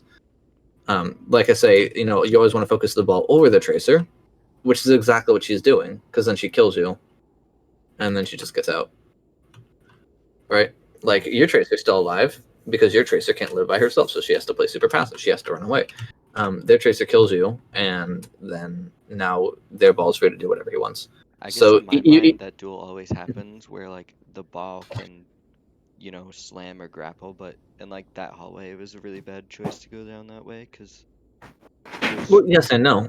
Because if you walk into here and there's a tracer standing here, she can't blink either, right? Right. If you take two high mobility heroes, you put them in a narrow hallway. Now they're on a level playing field, right? True. So like roll into here, right? You're past her at this point. Then just start shooting this way, and your tracer comes up from behind and shoots her in the head, and then she gets forced out with recall or dies. And if she's forced out with recall, guess what? She's not coming back, right? And if she does, then she dies. But like she's doing her job by shooting at you. But you have a 2v1, so take the 2v1. Oh, and by the way, I think if you grapple the start of the wall there, you can swing yourself in. Yeah. Yeah. There's also there's some dope ass ball tech. What time are we at? 41 seconds. So let's say 40 seconds. There's some really cool ball tech that you can do too, where you can actually like double boop people. Yeah. So like I know that one. You can. yeah, where you like yeah, you know the one where like you like grapple into a wall and then you like reverse swing backwards or whatever. It's actually pretty hard now after the change. You have to really just slow keep your down. grapple on. You can still do it. Yeah, You yeah. have to practice like. You just your keep your grapple on. So like if I was gonna do it here, right? So like grapple onto the wall, and then you keep your grapple on, and like at the very end of the grapple, you would just let go, right? If I can even get this timing right. Nah, I fucked it up. But you hold your grapple on like after you hit the wall, and then you're going away from it. I don't think that double boops. That's just the reverse That's just fire. that's just the reverse one, yeah. I think it's called like But- rebound. Or something. Yeah, something like that. Yeah. I'm fucking up, but I'm also not a ball player. Yeah, Yeah, I don't play him enough. my text. I'm also not a ball player. That's why I make Mark play it. Well, I mean, okay, like I enjoy playing ball and I do play him, but like I'm just like I'm always scrimming, so you know I don't have the time to devote to practicing that every scrim. Yeah. I said like what 41 seconds, 42, close enough. Sorry, boys, we missed a second of action. Unlucky. Yeah, so we're gonna try the same thing again, and you know, Sounds good. hopefully this time it works.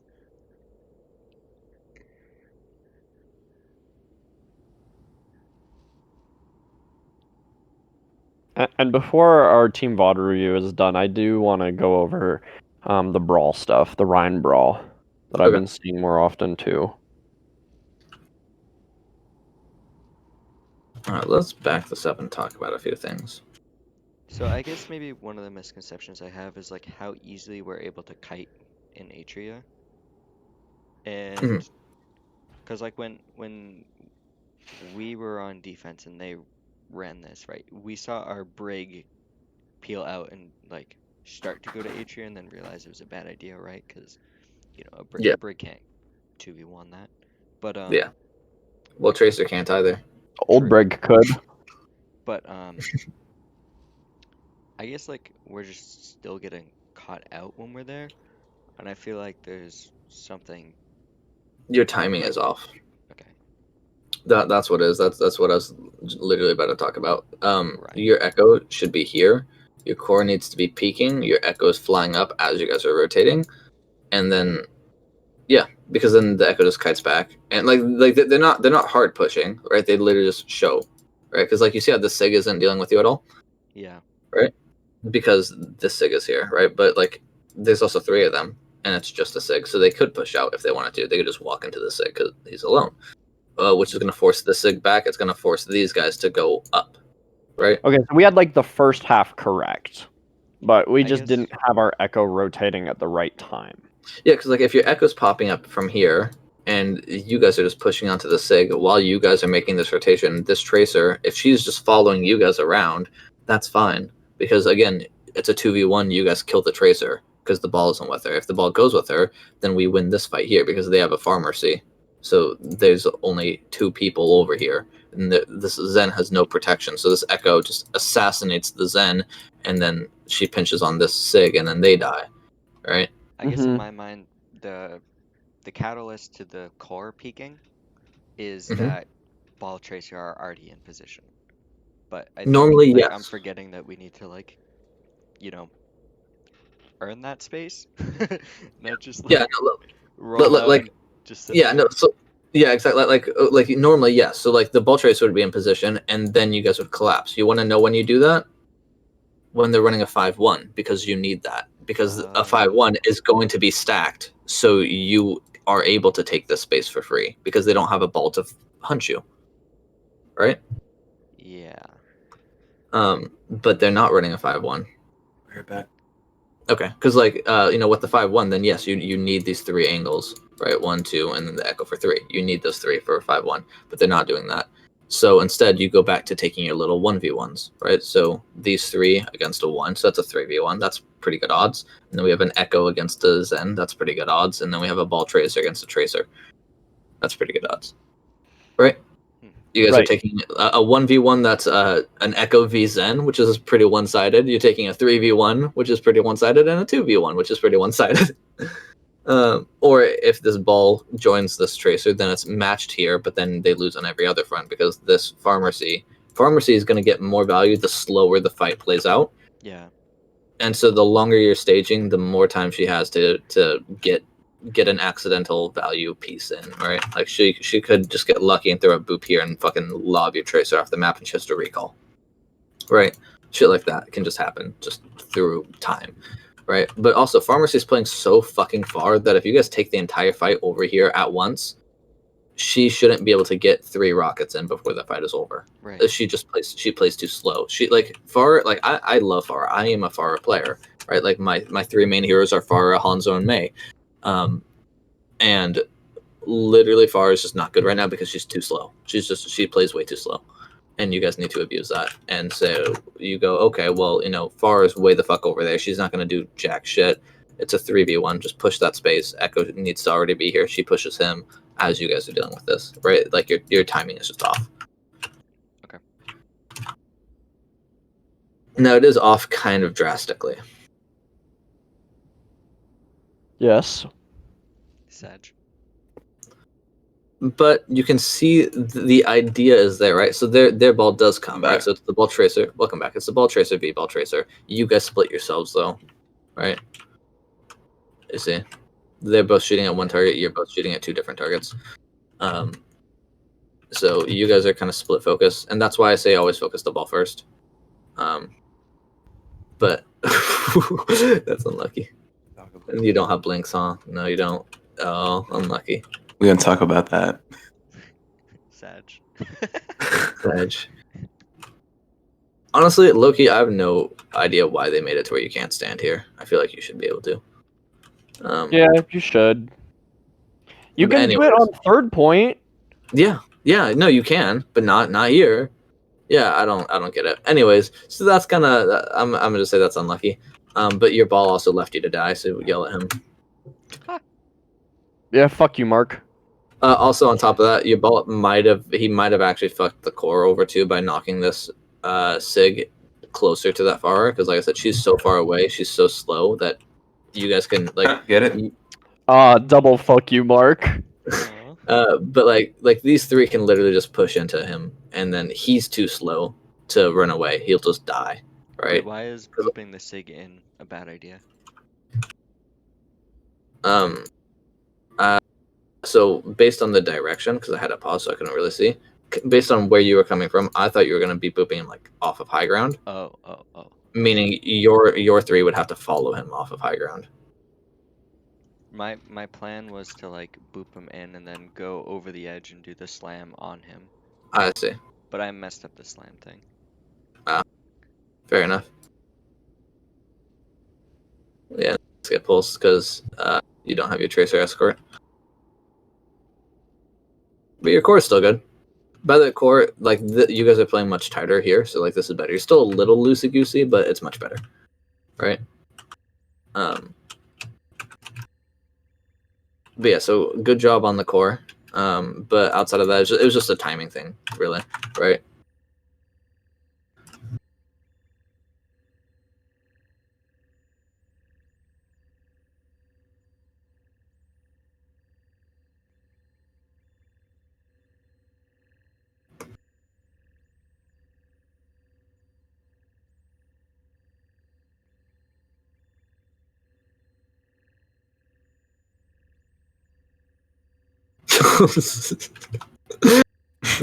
Poor Sig.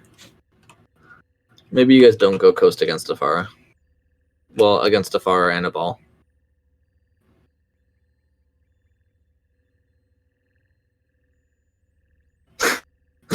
That's so sad. Especially that, like, I see you just falling and you just punch the wall, like trying to grab onto anything. Oh man, that's sad. But yeah, maybe you guys just don't go coast against the ball and So the Farah. core still should have gone high ground, right? Yeah. No, like core can still go high. I'm gonna swap off of black because now you guys can't see it. Core just goes high. The echo still like you guys can still just do the exact same shit, right? Now that they're playing tight, then you guys just peek all at once, right? So like ball, you can just go main and then grapple like off of this support beam, and you go and fucking trebuchet yourself and slam down, right? And then that would be that engage part, right? So your core is sitting here, kind of spamming. Your echoes, starting to push up, take space, but they're not looking at her because they're dealing with the spam from main. And if they are looking at her, then that's less spam coming at your core. So that's totally fine as long as she like sits here and doesn't die, right? She's just like soft committing because she has Mega right there. And if they hard commit onto her, she turns and she flies away, and then she's with her core. All right. Yeah, their echo was a feeder. Yeah, a little bit. Or their... What was it? No, it was potato. Their Pharaoh was a feeder. Yeah. Well, I think that was the echo beforehand. Yeah. But yeah, no, they're not very good. And like Farah loses to Echo normally in the 1v1. But yeah, so like Echo's like kind of just playing this space area here. Core goes here. Ball, you can come in, slam onto them. right? The reason you can slam here but not in a 5-1 is because the 5-1 is going to be playing grouped, and you guys saw how unkillable they are when they're grouped. This comp is not a 5-1; they're just playing stacked, and so you can do it if that makes sense. Yeah. Like this is very killable off of a slam, right? You slam and then your echo just demolishes this poor little robot boy.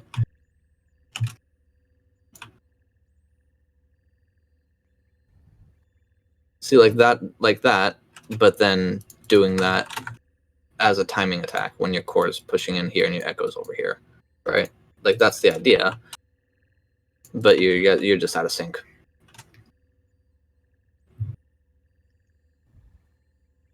Yeah, I think like a lot of trouble with that team fight is that I wanted to slam like the same area, but we weren't ready to like peak that.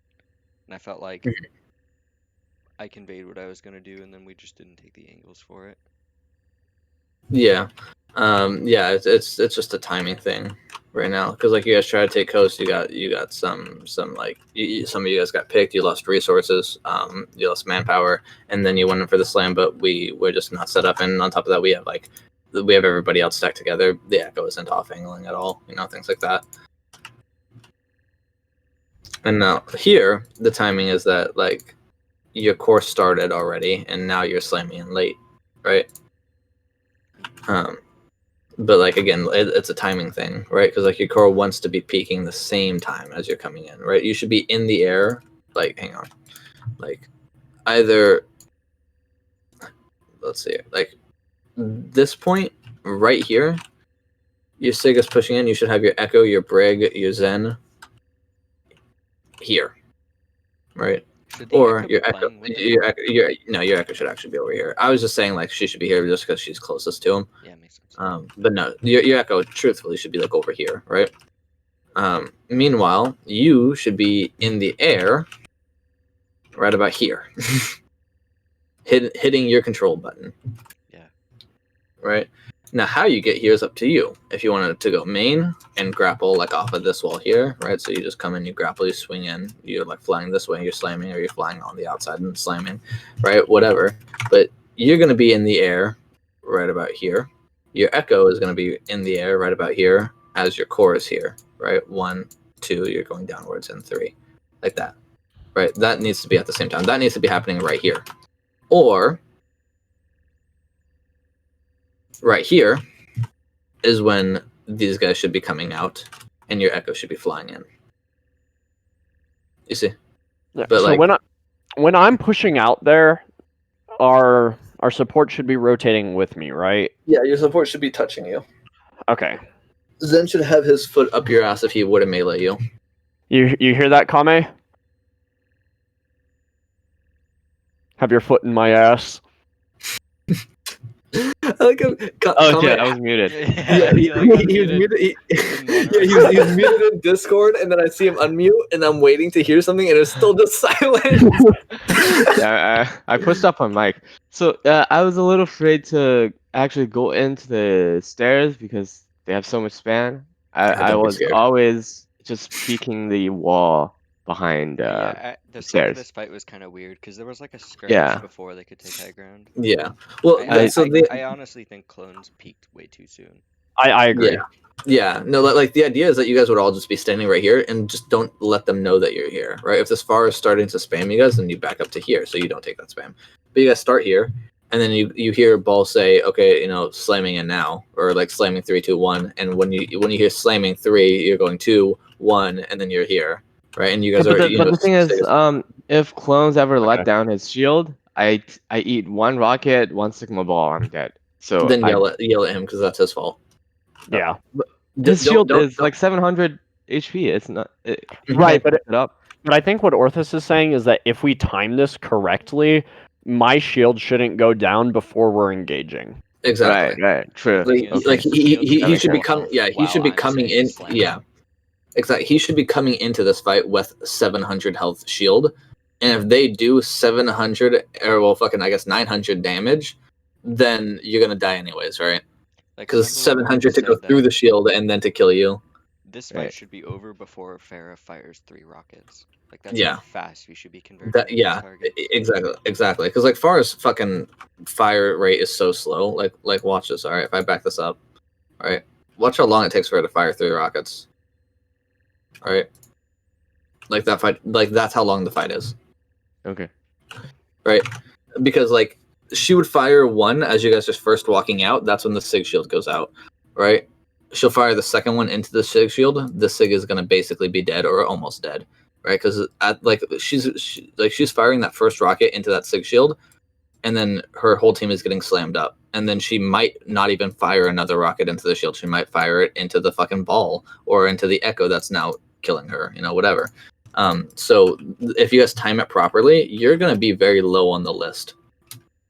You might end up getting pulsed by this tracer behind, and that would honestly be the only thing that would really be able to kill you in that case. And if you get pulsed by tracer, I mean, you get pulsed by tracer. There's not much you can do there, right? But that is what it is. If you want to yell at your ball for feeding the tracer like half of her ult, then you can. But You could also yell at Sigma for not eating. Bruh. yeah, you could also yell at your Sigma for not eating it. You could yell at your Brig for not bashing her. But don't sacrifice your job because your team isn't doing their job. Tell them what you need them to be doing, right? Also, don't be scared. By the way, how does Brig Shield interact with Pulse Bomb? I think Gordon was always complaining that. It sticks to shield, and then she can drop her shield, and it drops the bomb on the ground. Yeah, it just depends on your directionality, like, because it returns to a projectile state, and like, Yeah.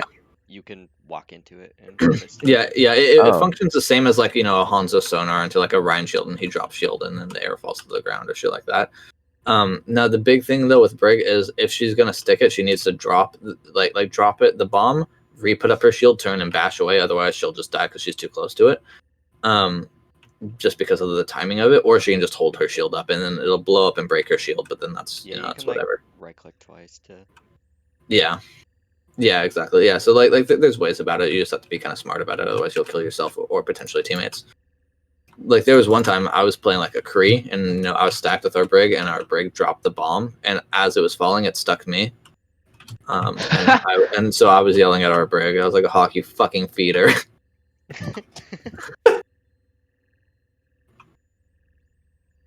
Yeah, so I yelled at him for it, but that's fine. That's what teammates are for.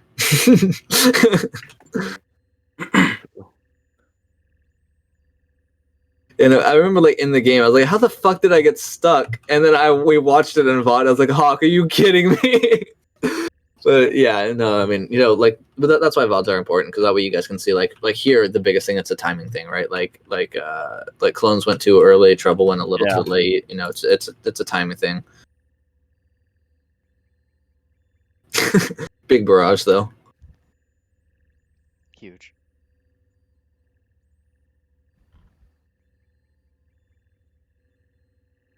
Also, just saying, you see how late that barrage came into the fight?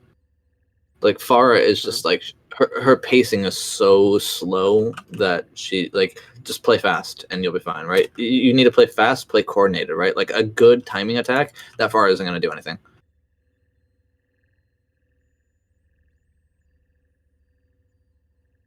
Like I actually have a VOD of like my team asking me to go far around like fucking Eichenwald, and then the enemy team just like ran into my front line, and like I couldn't do anything. I was landing rockets. I had like 32 direct hits after first point, but it just doesn't matter.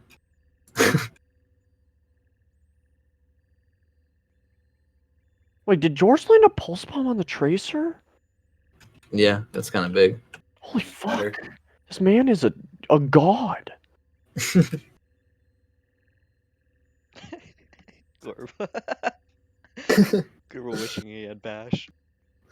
Right? Like I can't do anything.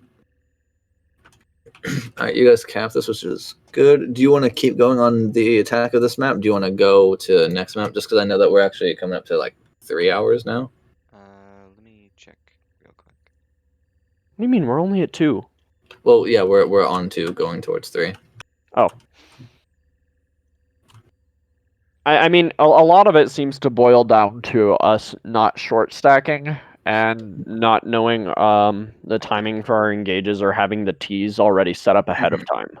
That seems to be the pattern thus far, is that you guys have the right ideas, but you're out of sync, right? You're like either you're too far or your timing is off to where like this guy goes in and then he runs away or dies, and then these guys go in and then they die. So like so far that seems to just be the pattern, is that like you guys have the right idea, you just need to sync up, right? Like play tighter, play more coordinated with, you know, your other parts. Because, you know, one half of it, like especially like running a 3-2-1, right?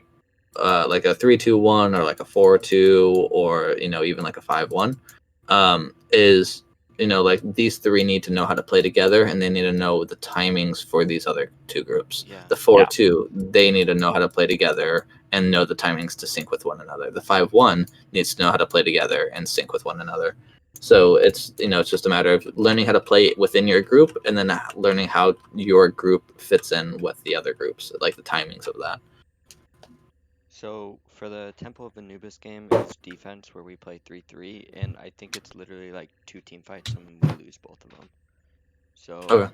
that would be pretty quick. I think I'd rather finish the Numbani though, to be honest. Oh, okay. I think like we could use the help with the 3-3, but I think this ball tracer comp needs more work rather. Yeah. Ball Tracer is a little bit more complex. It's also more common. Also, Clones, I know you were asking about that brawl comp. It's kind of a niche comp as of right now. It's a little weird and it's only run on certain maps. Right, like King's Row. Yeah, like Kings. Actually, I think my team even runs Brawl on Kings, but Kings is a little bit of an exception because it's much harder to get angles because Kings is a very, very linear map, right? Like Numbani, obviously, it has, you know, tons of different high grounds, tons of different high grounds, tons of different angles. If you look at fucking like Kings Row streets, I'm trying to find a map of it. Yeah, this works. Close enough. Copy image. Or oops, actually, open image in new tab. Close that. I'll drag this over. It's a very linear map, right? Like the only real off angle you can get is over here, but that's a little bit of a feed, right? Because even then, like these two angles match up, right? That's why you see Brawl on Kings, because it's so linear, like throughout, like outside of first point, it's just all the same shit. It's just it's a wiggly line, really. So that's why Brawl works, and the reason people run Brawl on first is because that way you have ult advantage going into the other points.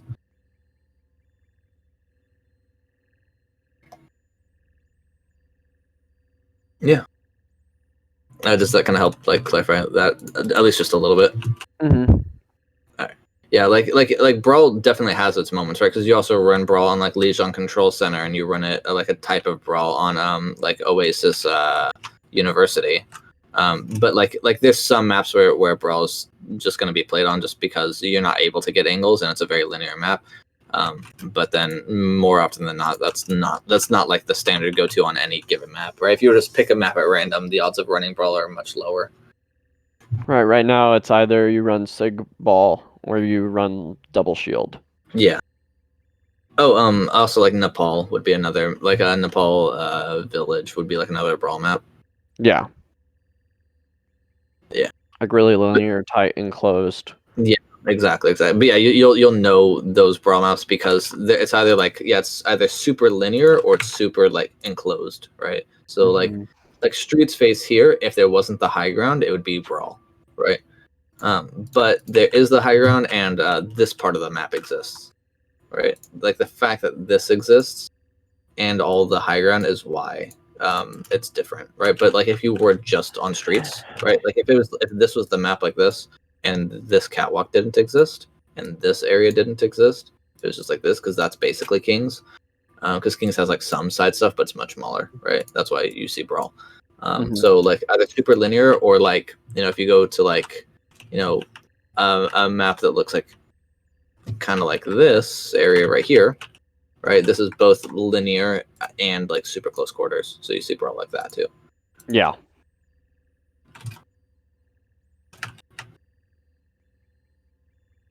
Nice.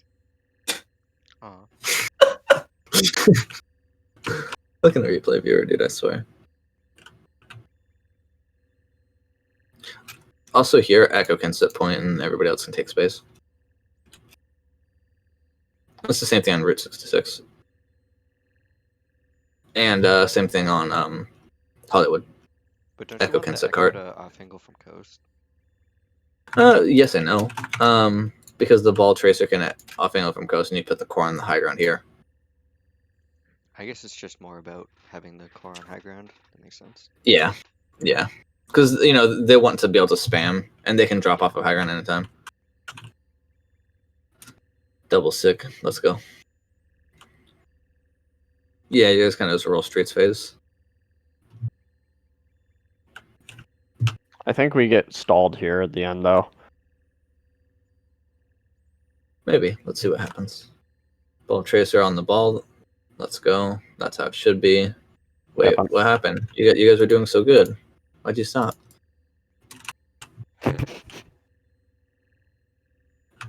Let's go to your ball. Let's see it, Trouble. Yeah, this is all well and good. This is good. Just kill the ball. Just kill the ball. Just don't worry about the grapple. Just kill the ball. Good slam. There you go.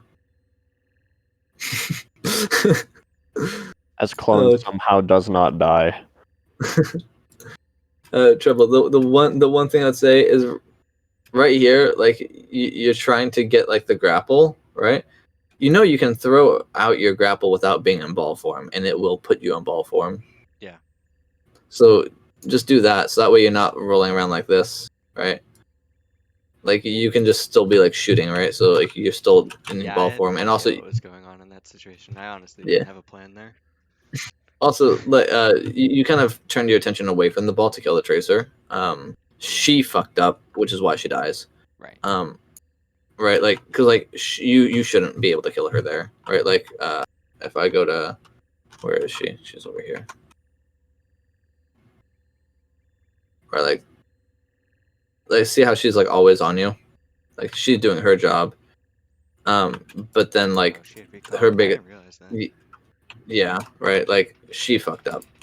Yeah, right, I like, honestly she thought she was shouldn't have hiding died in the there. corner because she didn't have recall. That's why I was like focused on her. I getcha. But yeah, no. So like she shouldn't have died there. I thought she didn't but have like recall there. That's why she was yeah, like hiding up there.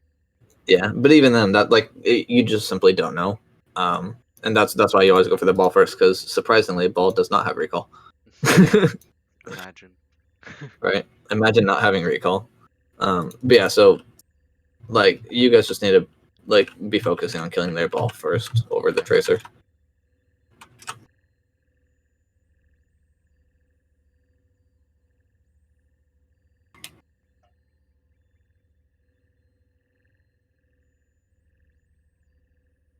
For what a play.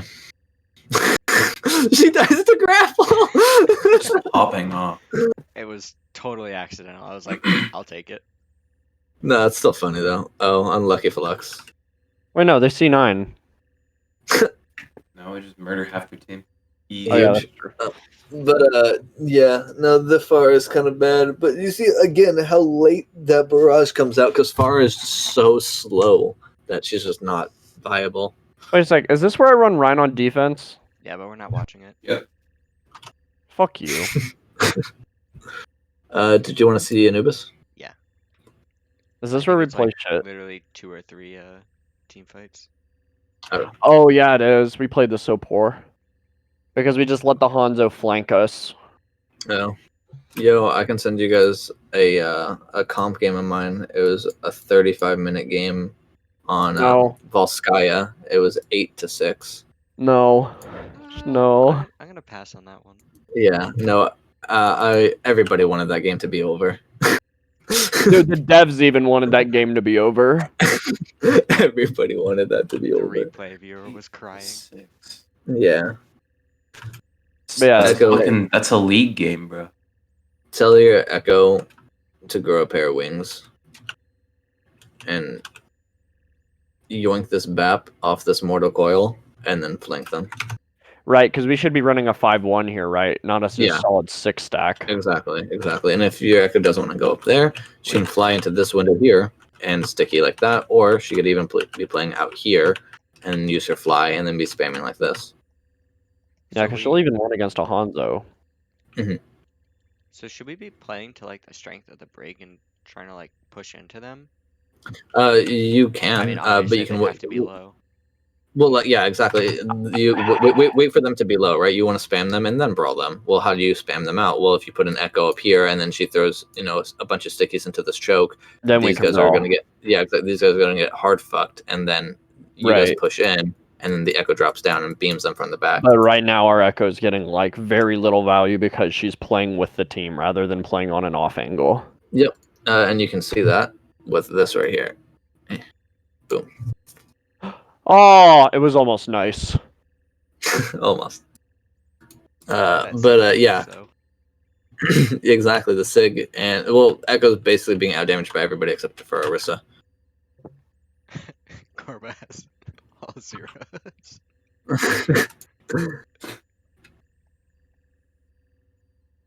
There we go.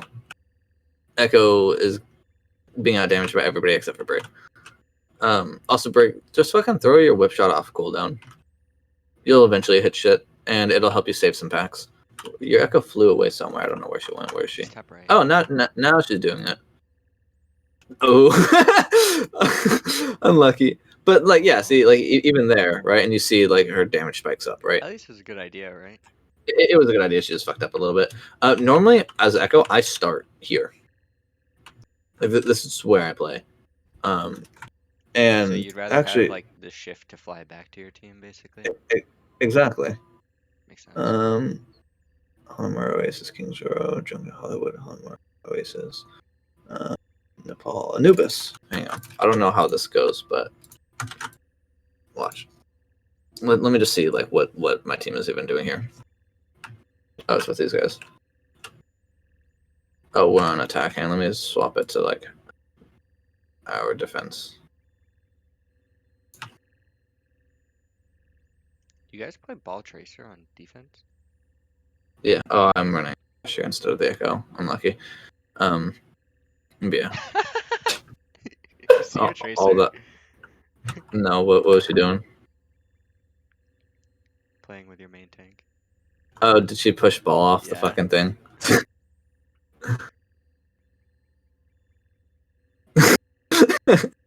Yeah, it sounds like her. But yeah, no. So I ended up actually running the Ash here. But yeah, so like as Echo, like I'll just start right here. Because that way, like I use my fly pre-fight, or like before the game even starts, I just sit here and then I go, hey, they're coming this way. I wait for them to like I just sit here, right? Like I'm like crouched like under this area, and I'm just waiting. And then as they start walking, and I just throw all my stickies right here, and then I just shoot them from the back. And if they turn on me, then I just drop out, and I can hover back to here, and then I can fly back up, or I can fly up to this window, or I can walk and fly around. I have all the options. Or they don't turn on me, and I sit up here, spam. My team pushes in because I call low targets, or I call push, and then I just beam them. It's a much better way of going about it. So do you prefer running the ball stuff there? My team prefers it. Okay. I feel like we should still double shield Yeah, Yeah, double yeah, shield is gonna work. you guys, you can still totally double shield. Like that works just as well. Orthus, you're getting a call. Yes, I am.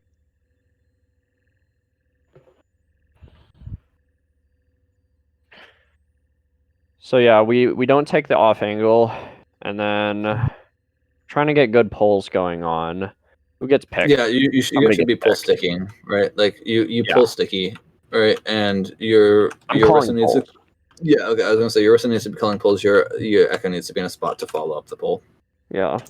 Also call location a pull. That makes it so much easier. In this, it's really easy. Just like pulling main. Pull main, pull mega. Yeah, whatever. But giving a location definitely, because like if I'm an Echo and I'm sitting here and I just hear pulling, I have no idea where it is. And so then I would. Man has roasted him for his Paul comms. Yeah. Okay. I've gotten better. Because then I would have to like fly up to this window to see it. Well, there's a BAP here, so I'd have to force him out, which might take some time, and so then I'm late on the pull, right, or whatever. Although, granted, if I'm sitting right here staring at a BAP, I'm I'm just gonna throw 5 stickies and shoot him in the head, and he's gonna die.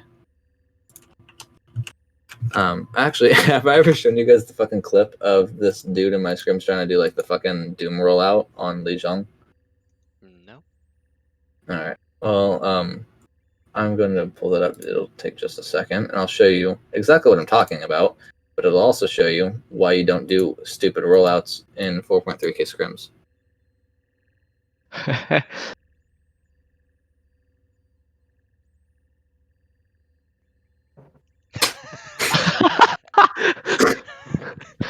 That was amazing. I literally just watched him do that, and I was like, in comms, I literally just said, I was like I see this, I'm like, oh, Doom's doing the stupid rollout shit, and then just dead. But yeah, so you could just do that to the BAP, like he's just sitting up here, literally sitting still, same shit. Echo sitting right here. Go, BAP's up in window, throw 5 stickies and shoot him in the head, and he dies. I feel like Sass would have had him from the other angle too if he didn't mess up like the little flight. Yeah, exactly. Cause like even like right here, the BAP still didn't see him. I bet Just the BAP can't even see like the opposite window. yeah, exactly. I mean, obviously he could if he was looking up, but he's looking at the fucking floor. All right, so What an angle. right, what an angle. But yeah, so like right here, right, you just throw stickies and shoot him in the head, right? Like 5 sticky, shoot him right there in the fucking dome, and then he just dies. The only reason I said from this angle is because like this is where she should start. Yeah. So, but yeah, like it's really that easy. So like your Echo just needs to be way more aggressive with taking those off angles, especially when they're in this choke, because you guys need to stuff them in choke and then brawl them, right? And the only way you're gonna brawl is after you get good picks.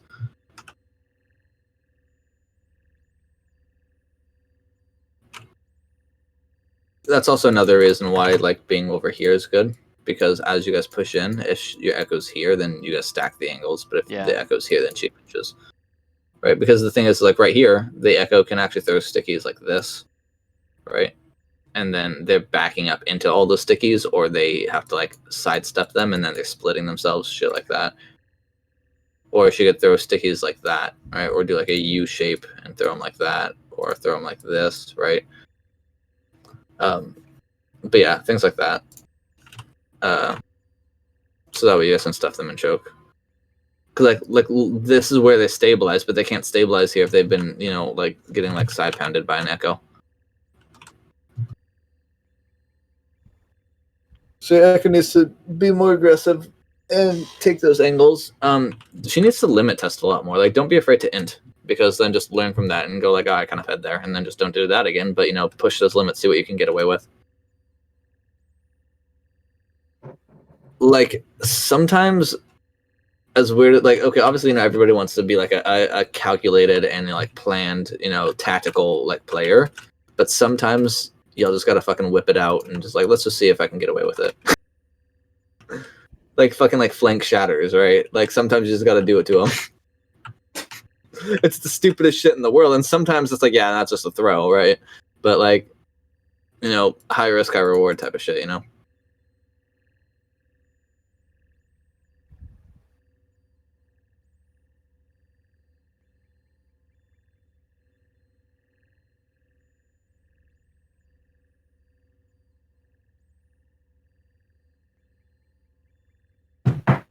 Fuck that sig. Just push him. There you go. Or like here, for example, Echo can start here, or tuck into this corner here, and just don't show them. Yeah, she started right? there.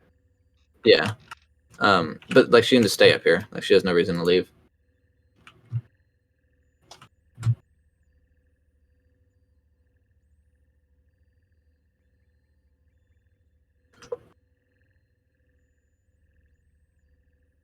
Go.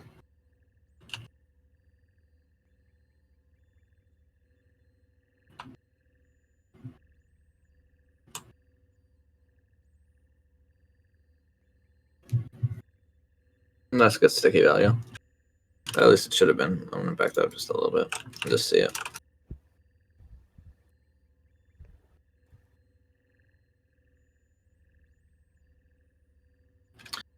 This might sound really weird, but I don't like where she puts her crosshair. Like just the things she's looking at is weird to me. But that's such a minor thing, though. Hmm. Yeah, no, that's totally good value. That's fine. Although, as she's scouting that out, y'all motherfuckers need to be doing something about it, right? She calls that they're going over there. Meet them here, right? Because the thing is from where you are, you can only back up, right? You guys, especially both you tank players, you guys should know how hard it is to take space on double shield, right? Yeah. So start high and spam them out, and then you drop over to here, and then you spam them Okay. even more, right? But We if were you start calling- here, We were calling What's up? to pull flux when they peaked, so I think that's why we're waiting. But like Why when not you put just your do it yeah do it over when you here? put your camera right there, I was like, oh, oh no. Yeah, just do it here. Because the thing Yeah. is guess what? If you do it and then they use trans, then you back up to here, and then now you guys are still going in even, right? But like make them fight where they don't want to fight. Because I don't know if you guys have ever tried to take a fight in here when you're on attack. It sucks ass to fight in here, right? Because the thing is like then this echo can walk in and pinch from behind, right? Because now your tanks are sitting here trying to take the space, right? Your tanks are sitting here trying to fight their way through here, and they get sticky from the fucking back, right? And then they turn around and then they get halt fluxed or halt rocked or whatever. And like it sucks ass to take a fight in there on attack. So yeah, just like pinch in on them, right? Like your echo got huge value, right? They already used their fucking BAP shit, I bet. Let's see, where's BAP? Yeah, so look at that. Look at that, dude. See? And so like BAP doesn't have that, he only has Immort, right? So like Echo can come right here and just fucking spam them out as you guys are spamming them from the front. Echo's gonna have her stickies up in 2 seconds, right? So she fell, she gets topped off, right? She walks back in here, she shoots stickies like along the wall like this, like stickies this way. She's gonna hit everybody, maybe get Immort out, and then boom, now they have no Immort, now they have to use fucking trans. But guess what? They don't have trans yet. Now do they? Right? So things like that, like don't be scared, right? Like you guys found their rotation, meet them here because that way you can drop backwards. If you meet them in the middle, then you have to give up point for your rotate. It also makes it harder for your echo to do anything, right? Because if they're all sitting here, your echo has a much harder time trying to pinch in because now she's in a more dangerous situation. Yeah, that makes sense. That might Okay. actually be why we lose. I feel like our echo probably gets no value for us taking a team fight there. Yeah, like look, she's trying to get value. But see, she's just forced out so easily.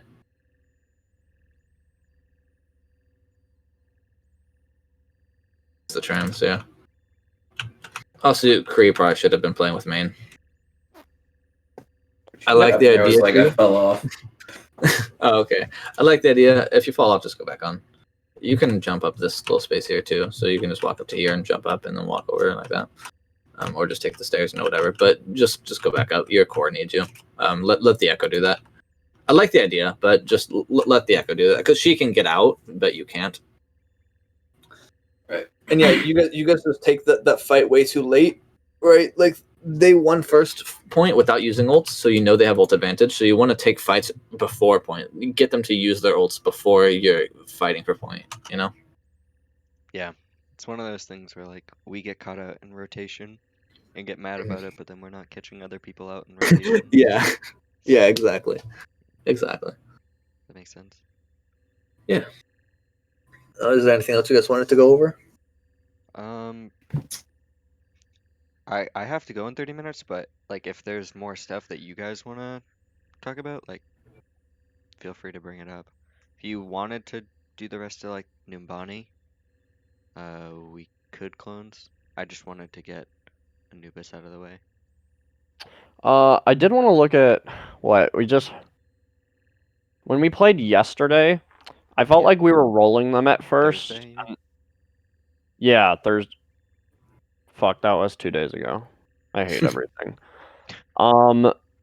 Yeah, Thursday I felt like we did really, really well up until the very We only last. lost one map that day, I think. Yeah, we lost Volskaya and No, we Oh, won yeah. Volskaya. Remember? no, I'm talking about Thursday. Yeah, we fucking rolled them on Volskaya. Well, yeah, we got rolled, but we somehow got a faster time. I think. Oh yeah. Yeah. I guess I wanted to look more at the King's Row brawl, to figure out how to play that a little bit more. Because like I feel like now that we know some of these problems with like our our off angles and our stacking and our rotations, we can do a little bit more work on that. But do you want to type in the code KGGQ8H? yeah, Hold up. Fuck. I got dinner right now. I'll see you guys later. It was a good fucking review. Yeah. bye. Wait, did this just say dinner? Yeah. What the fuck? Where are you at? Fucking Pennsylvania. And my parents are fucking. His parents are boomers. Yeah. Okay. Yeah, I'm like, all right. So I'm Cali, so I'm like, it's like 1:40 p.m. for me right now. No, Yeah. in Colorado, it's 2 o'clock. Oh, Yeah. what part of Colorado are you at, bro? Whatever. I'll see you guys. Loveland. I don't know where that's at. It's north of Denver. Oh, okay. I've got a friend who lives in Aurora. Oh yeah. That's right next to Denver. Yep, I'm gonna go down there later to buy some PC parts. Oh, huge. I sent you the King's Row code if you want to Dope. take a look at that. Yeah. I don't want Is it to crunch you for time, so. No, it's all good, bro. Alright. I'm trying to like do my due diligence now because I'm going on a road trip with my girlfriend. For Hog. it's like a Christmas road trip. Starting tomorrow actually. So like basically all of next week, I'm not gonna be able to be contacted like at all. So Sounds fun. yeah, it'll be cool. But at the same time, I don't want to like be like, oh yeah, like next time, we can go over this stuff and that, and then just like fucking like ghost people for a week, Yeah. Okay, this is where I start paying more attention. So total side thing. If you guys know that they're running a mate, if you know they're running a mate, every time go through theater because they can't wall you. Wait, You guys go this way. If they throw a wall up here, then you walk out that way. what are we missing? By bus. By the bus. Look at the bus. Who's at the Oh, bus? is it me? Oh. Oh, we're missing our main source of heals. Oh, I went to knew nade the this. far corner, but yeah. You knew this. I was He nading the far corner. I did, but I didn't think about this. What did you think would happen? I guess you just said it. And it landed over there. Yeah, that was the corner I was don't talking blame about. Kame for this. I want that to be clear. Okay, this is on me. I didn't think about this whatsoever. Yeah, you were like, oh, can we run Bab Lucio here? And Kame was like, yeah, sure. I was thinking about doing a nade, and you were like, oh yeah, do the nade. And then he does the nade, and it's just like int. I didn't. I charged right into the enemy team. Yes. Also a few things. Nades are good on defense, not normally on attack. That you can work them in on attack on like comp games, not so much in scrims because if the team is holding here and then you're all the way over there and then Yeah, I did say this nade is very unreliable. It really depends on where they are. Okay. Yeah. Okay. Yeah. Okay. Fair He enough. gave the full warning. He was like trying to dissuade me, and I was Okay. like, no. Fair enough. Okay, no. Credit where credit's due. Kame gave the whole scope. Said, "All right, guys, it probably won't work. I'm gonna do it anyways if you guys want." And they're like, "Okay." So okay. I'm not gonna blame you at all. Okay, I'll just say that's a okay.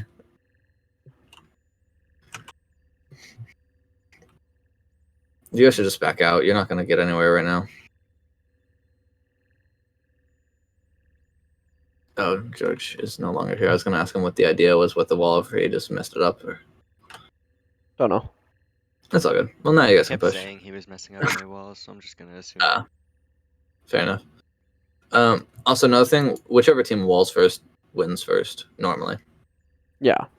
And if your mate, because like there's one time like my Ryan kept pushing in and then immediately cutting over, and then he was getting walled, and he was saying we need a wall first. And I said yes, but you keep siding me with corner. Okay. So Yeah. that's something that like the Ryan and the main need to communicate to each other. Yeah, this is something else that I was thinking, but like if half of our team gets walled off, depending on where the Lucio is, the Lucio should probably start speeding just to get everybody around the wall so that they can support the people who have been walled, because I don't think that we have enough damage to just burn through a pillar. Yeah, no. They do because they have a Reaper. He can like two-shot it, but you guys don't. Just go around it.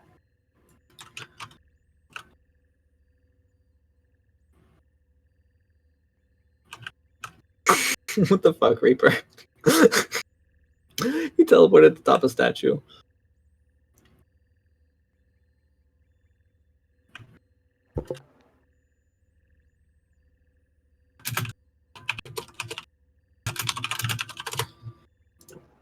Okay, so I gotta say, you guys keep making the same mistake, and you are just getting very, very lucky that they have a very bad Mei player because she keeps Okay. leaving a hole in the wall. Like Right. she cannot properly wall this choke. A good Mei would wall the choke, and you guys would have like these fights wouldn't have happened. So you we guys just would- need to you- be going through. It's not only ju- that, but like just Clone look at gets Peter. walled up and then jumps in. Like he also could have just waited. Yeah, Bro, you can't stop me from pressing W. Yeah, guys, just go through theater like this, because then you guys walk here, wall up, and then you just go around and drop like that. Boom, and that way everybody's together. And then guess what? They don't have wall, and you guys do. So then, like, if they're all standing here, then you may wall across like this, and your Ryan just pins into the wall. Mm-hmm. And then we called to push past window so that it would be useless. Yeah. Or I mean, I guess we could have just pushed right. That would have been smarter. You could push right. You could go through it if you're gonna go through it. I mean, this wall is really far up. It's kind of bad. You could just speed through it, or you could just. Personally, I would speed through it because that way you can still wall them and choke. Because naturally, you guys are running a brawl. You want to slam into them, right? Mhm. And so like you could go around if you wanted to. You could go through it if you want to. Really, it's just up to you guys. If you're gonna go around, since you do have a Korean, they have a Reaper. You guys can get away with playing slower. It just depends on what you guys want to do. Maybe don't do that though. What happened to your Ryan? I died. Oh, that's what happened. No, That shatter actually shouldn't have hit me. well, I agree, but the biggest thing is that you guys are just undecided. It seems like because you guys got in and you were trying to figure out, do we go around or do we push into them? And you guys kind of stood in the middle, and that's what fucked you. Yeah, when he said like go around, I was like, okay, so we're going around statue. Got it. So that's why I'm split. And then he I just should have called Go Hotel. went in. Did you say go around and then immediately say go hotel? No, I should have called Go Hotel. I said Oh, go oh. around. I think he Oh. said go around the BAP window, so I assumed that meant like Yes. go around Okay, yeah, well, statue. yeah, no, like okay, if I hear go around, this is go around. If I hear go hotel, that's hotel or go main. Yeah, Right. because like I'm I just wasn't gonna stupid. peek That's the just a window communication when I didn't thing. have bubbles, you know. Yeah, but like the shatter landed next to me. It shouldn't have hit me. It Yo, didn't make any sense. But whatever. That's fine.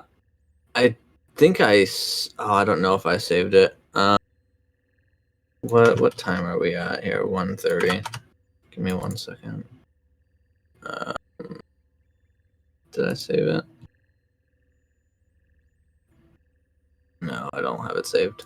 There was a Ryan who tried to fucking solo shatter me in comp, and I was on Tracer, and I just blinked like just next to him, and then punched him once, and he totally whiffed the shatter, and it was fucking hilarious. But I don't have it anymore. That was King's Row right here.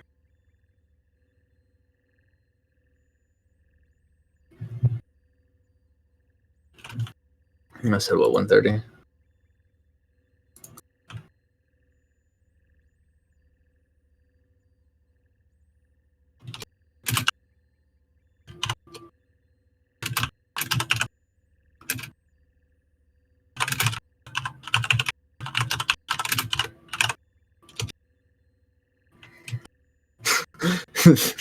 Your May's not having a nice time, is she? No.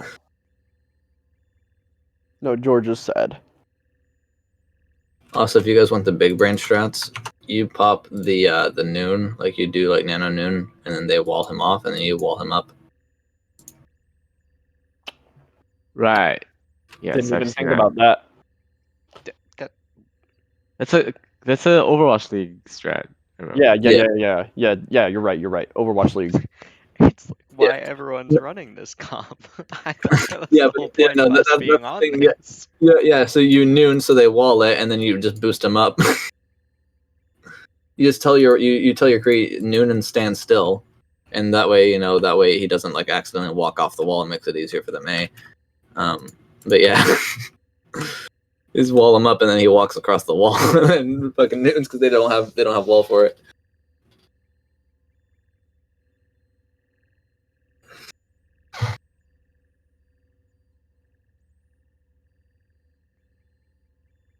There you go, see like that.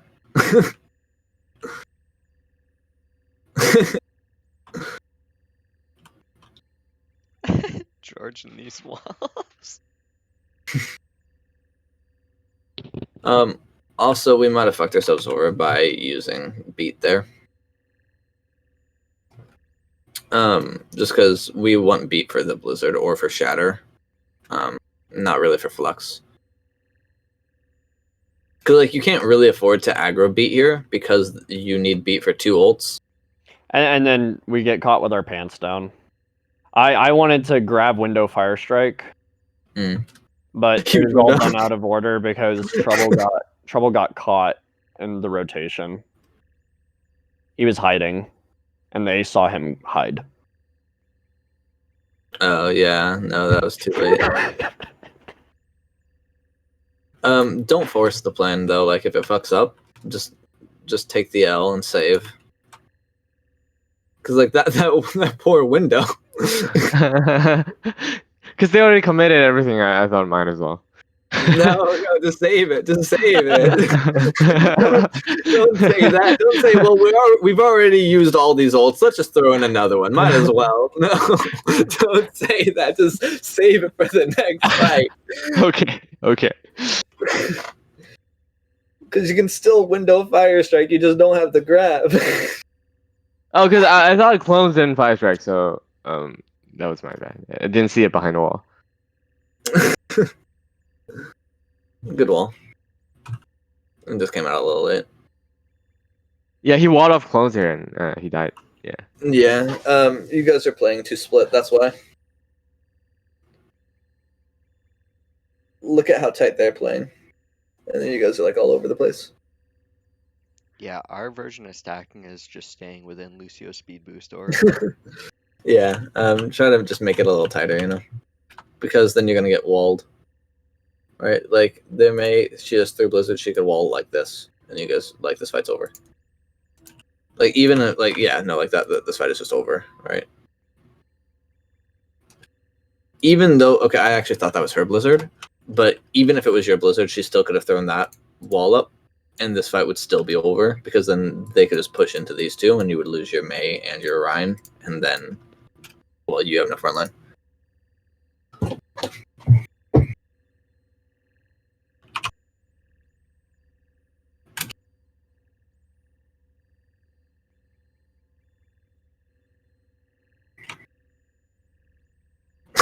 Oh my god, poor Sats.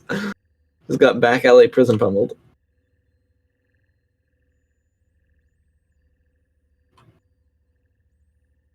When was the last time you guys actually pushed a 6?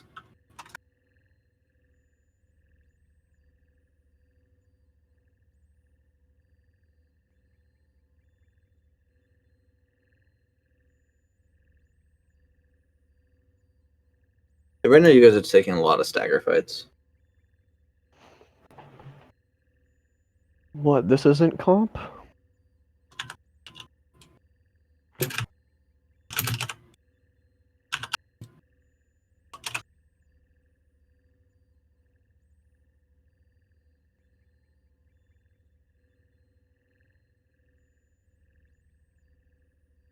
Oh, I'm about to do something disgusting.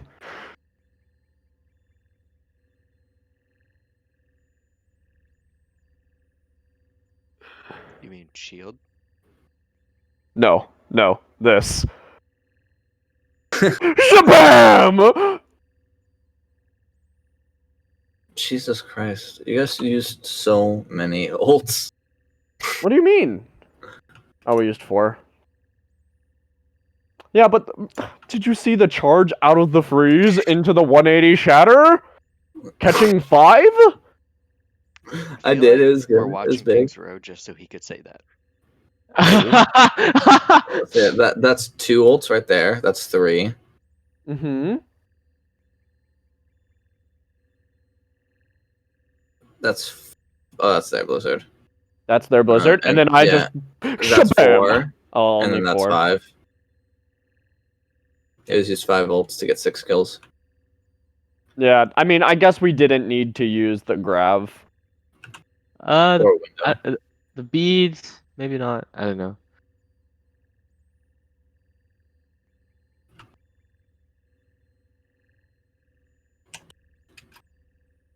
There's a lot that we didn't really need there. I'm just gonna back this up one more time. Let's just back this up to the very start. Because you guys could have gotten away with using like 2 ults here.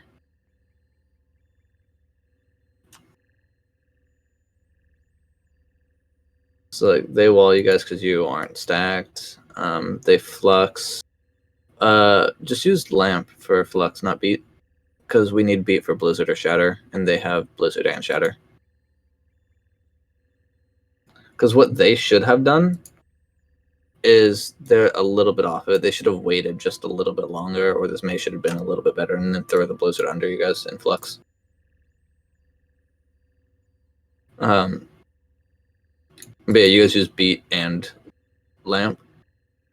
And then you guys have this window up, but like nobody's really using it. You got 1 kill with window. And the enemy's also kind of fucked up because they just didn't push through it.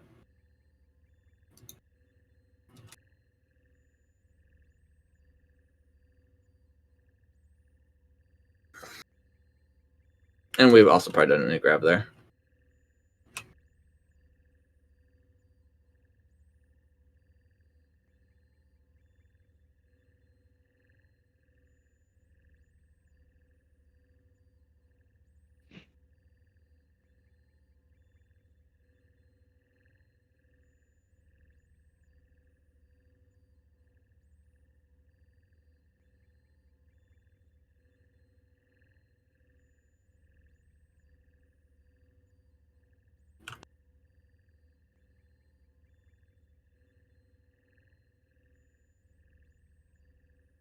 Yeah, we misbubbled there. Yeah. You have to play more passively when like after you use bubbles, you have to be a lot more passive because you can't sustain. Mm-hmm. So Also, should we it would've be been nice running to the have some ults here. Maycree? Or, Yeah, or Maycree is should fine. Okay. You just have to play slower because they have more like burst with the Reaper. So you play slower, play at like a medium distance, And really, you guys you have no ults to use. Yeah, all we have is shatter. Yeah.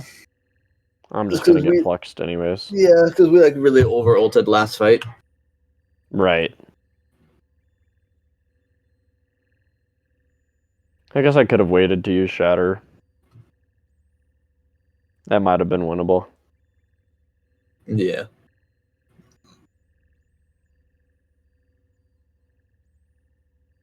Yeah, so it's just a little all over the place. Okay. And not bad. I mean, like I said, your guys' biggest thing was just getting fucked by Maywalls because you're not playing stacked enough. And then like ult usage and your aggression. Like you just gotta go. If we have Korean, they have a Reaper, just play a little slower. Okay. Yeah. Anything else? No. Okay. Yeah, I think that's fine. Right on. This is kind of so close to leveling up to level 7. Let's go.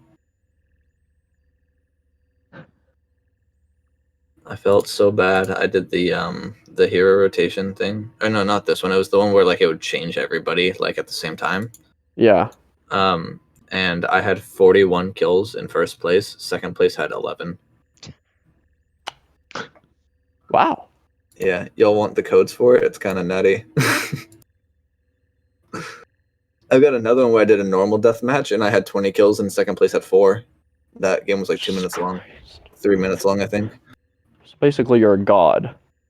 Yeah, a little bit. Here, I'll drop the codes in you guys' team general if you want to watch it. Alright, fair enough. They're kind of entertaining. One of them is like 7 minutes. Like I said, I have 41 kills. Second place had 11. The second one is like it's 2 minutes long, 3 minutes long maybe. I get 20 kills by the time somebody else got 4. But outside of that, I'm gonna go grab lunch, not dinner. Fair enough. But thanks, boys, for coming Yeah, for the thanks for the pod. vibe, you. Yeah, thank you so much. Yeah. Um, And if you guys have any other questions, feel free to reach out. If you don't hear from me within the next week, you guys know why.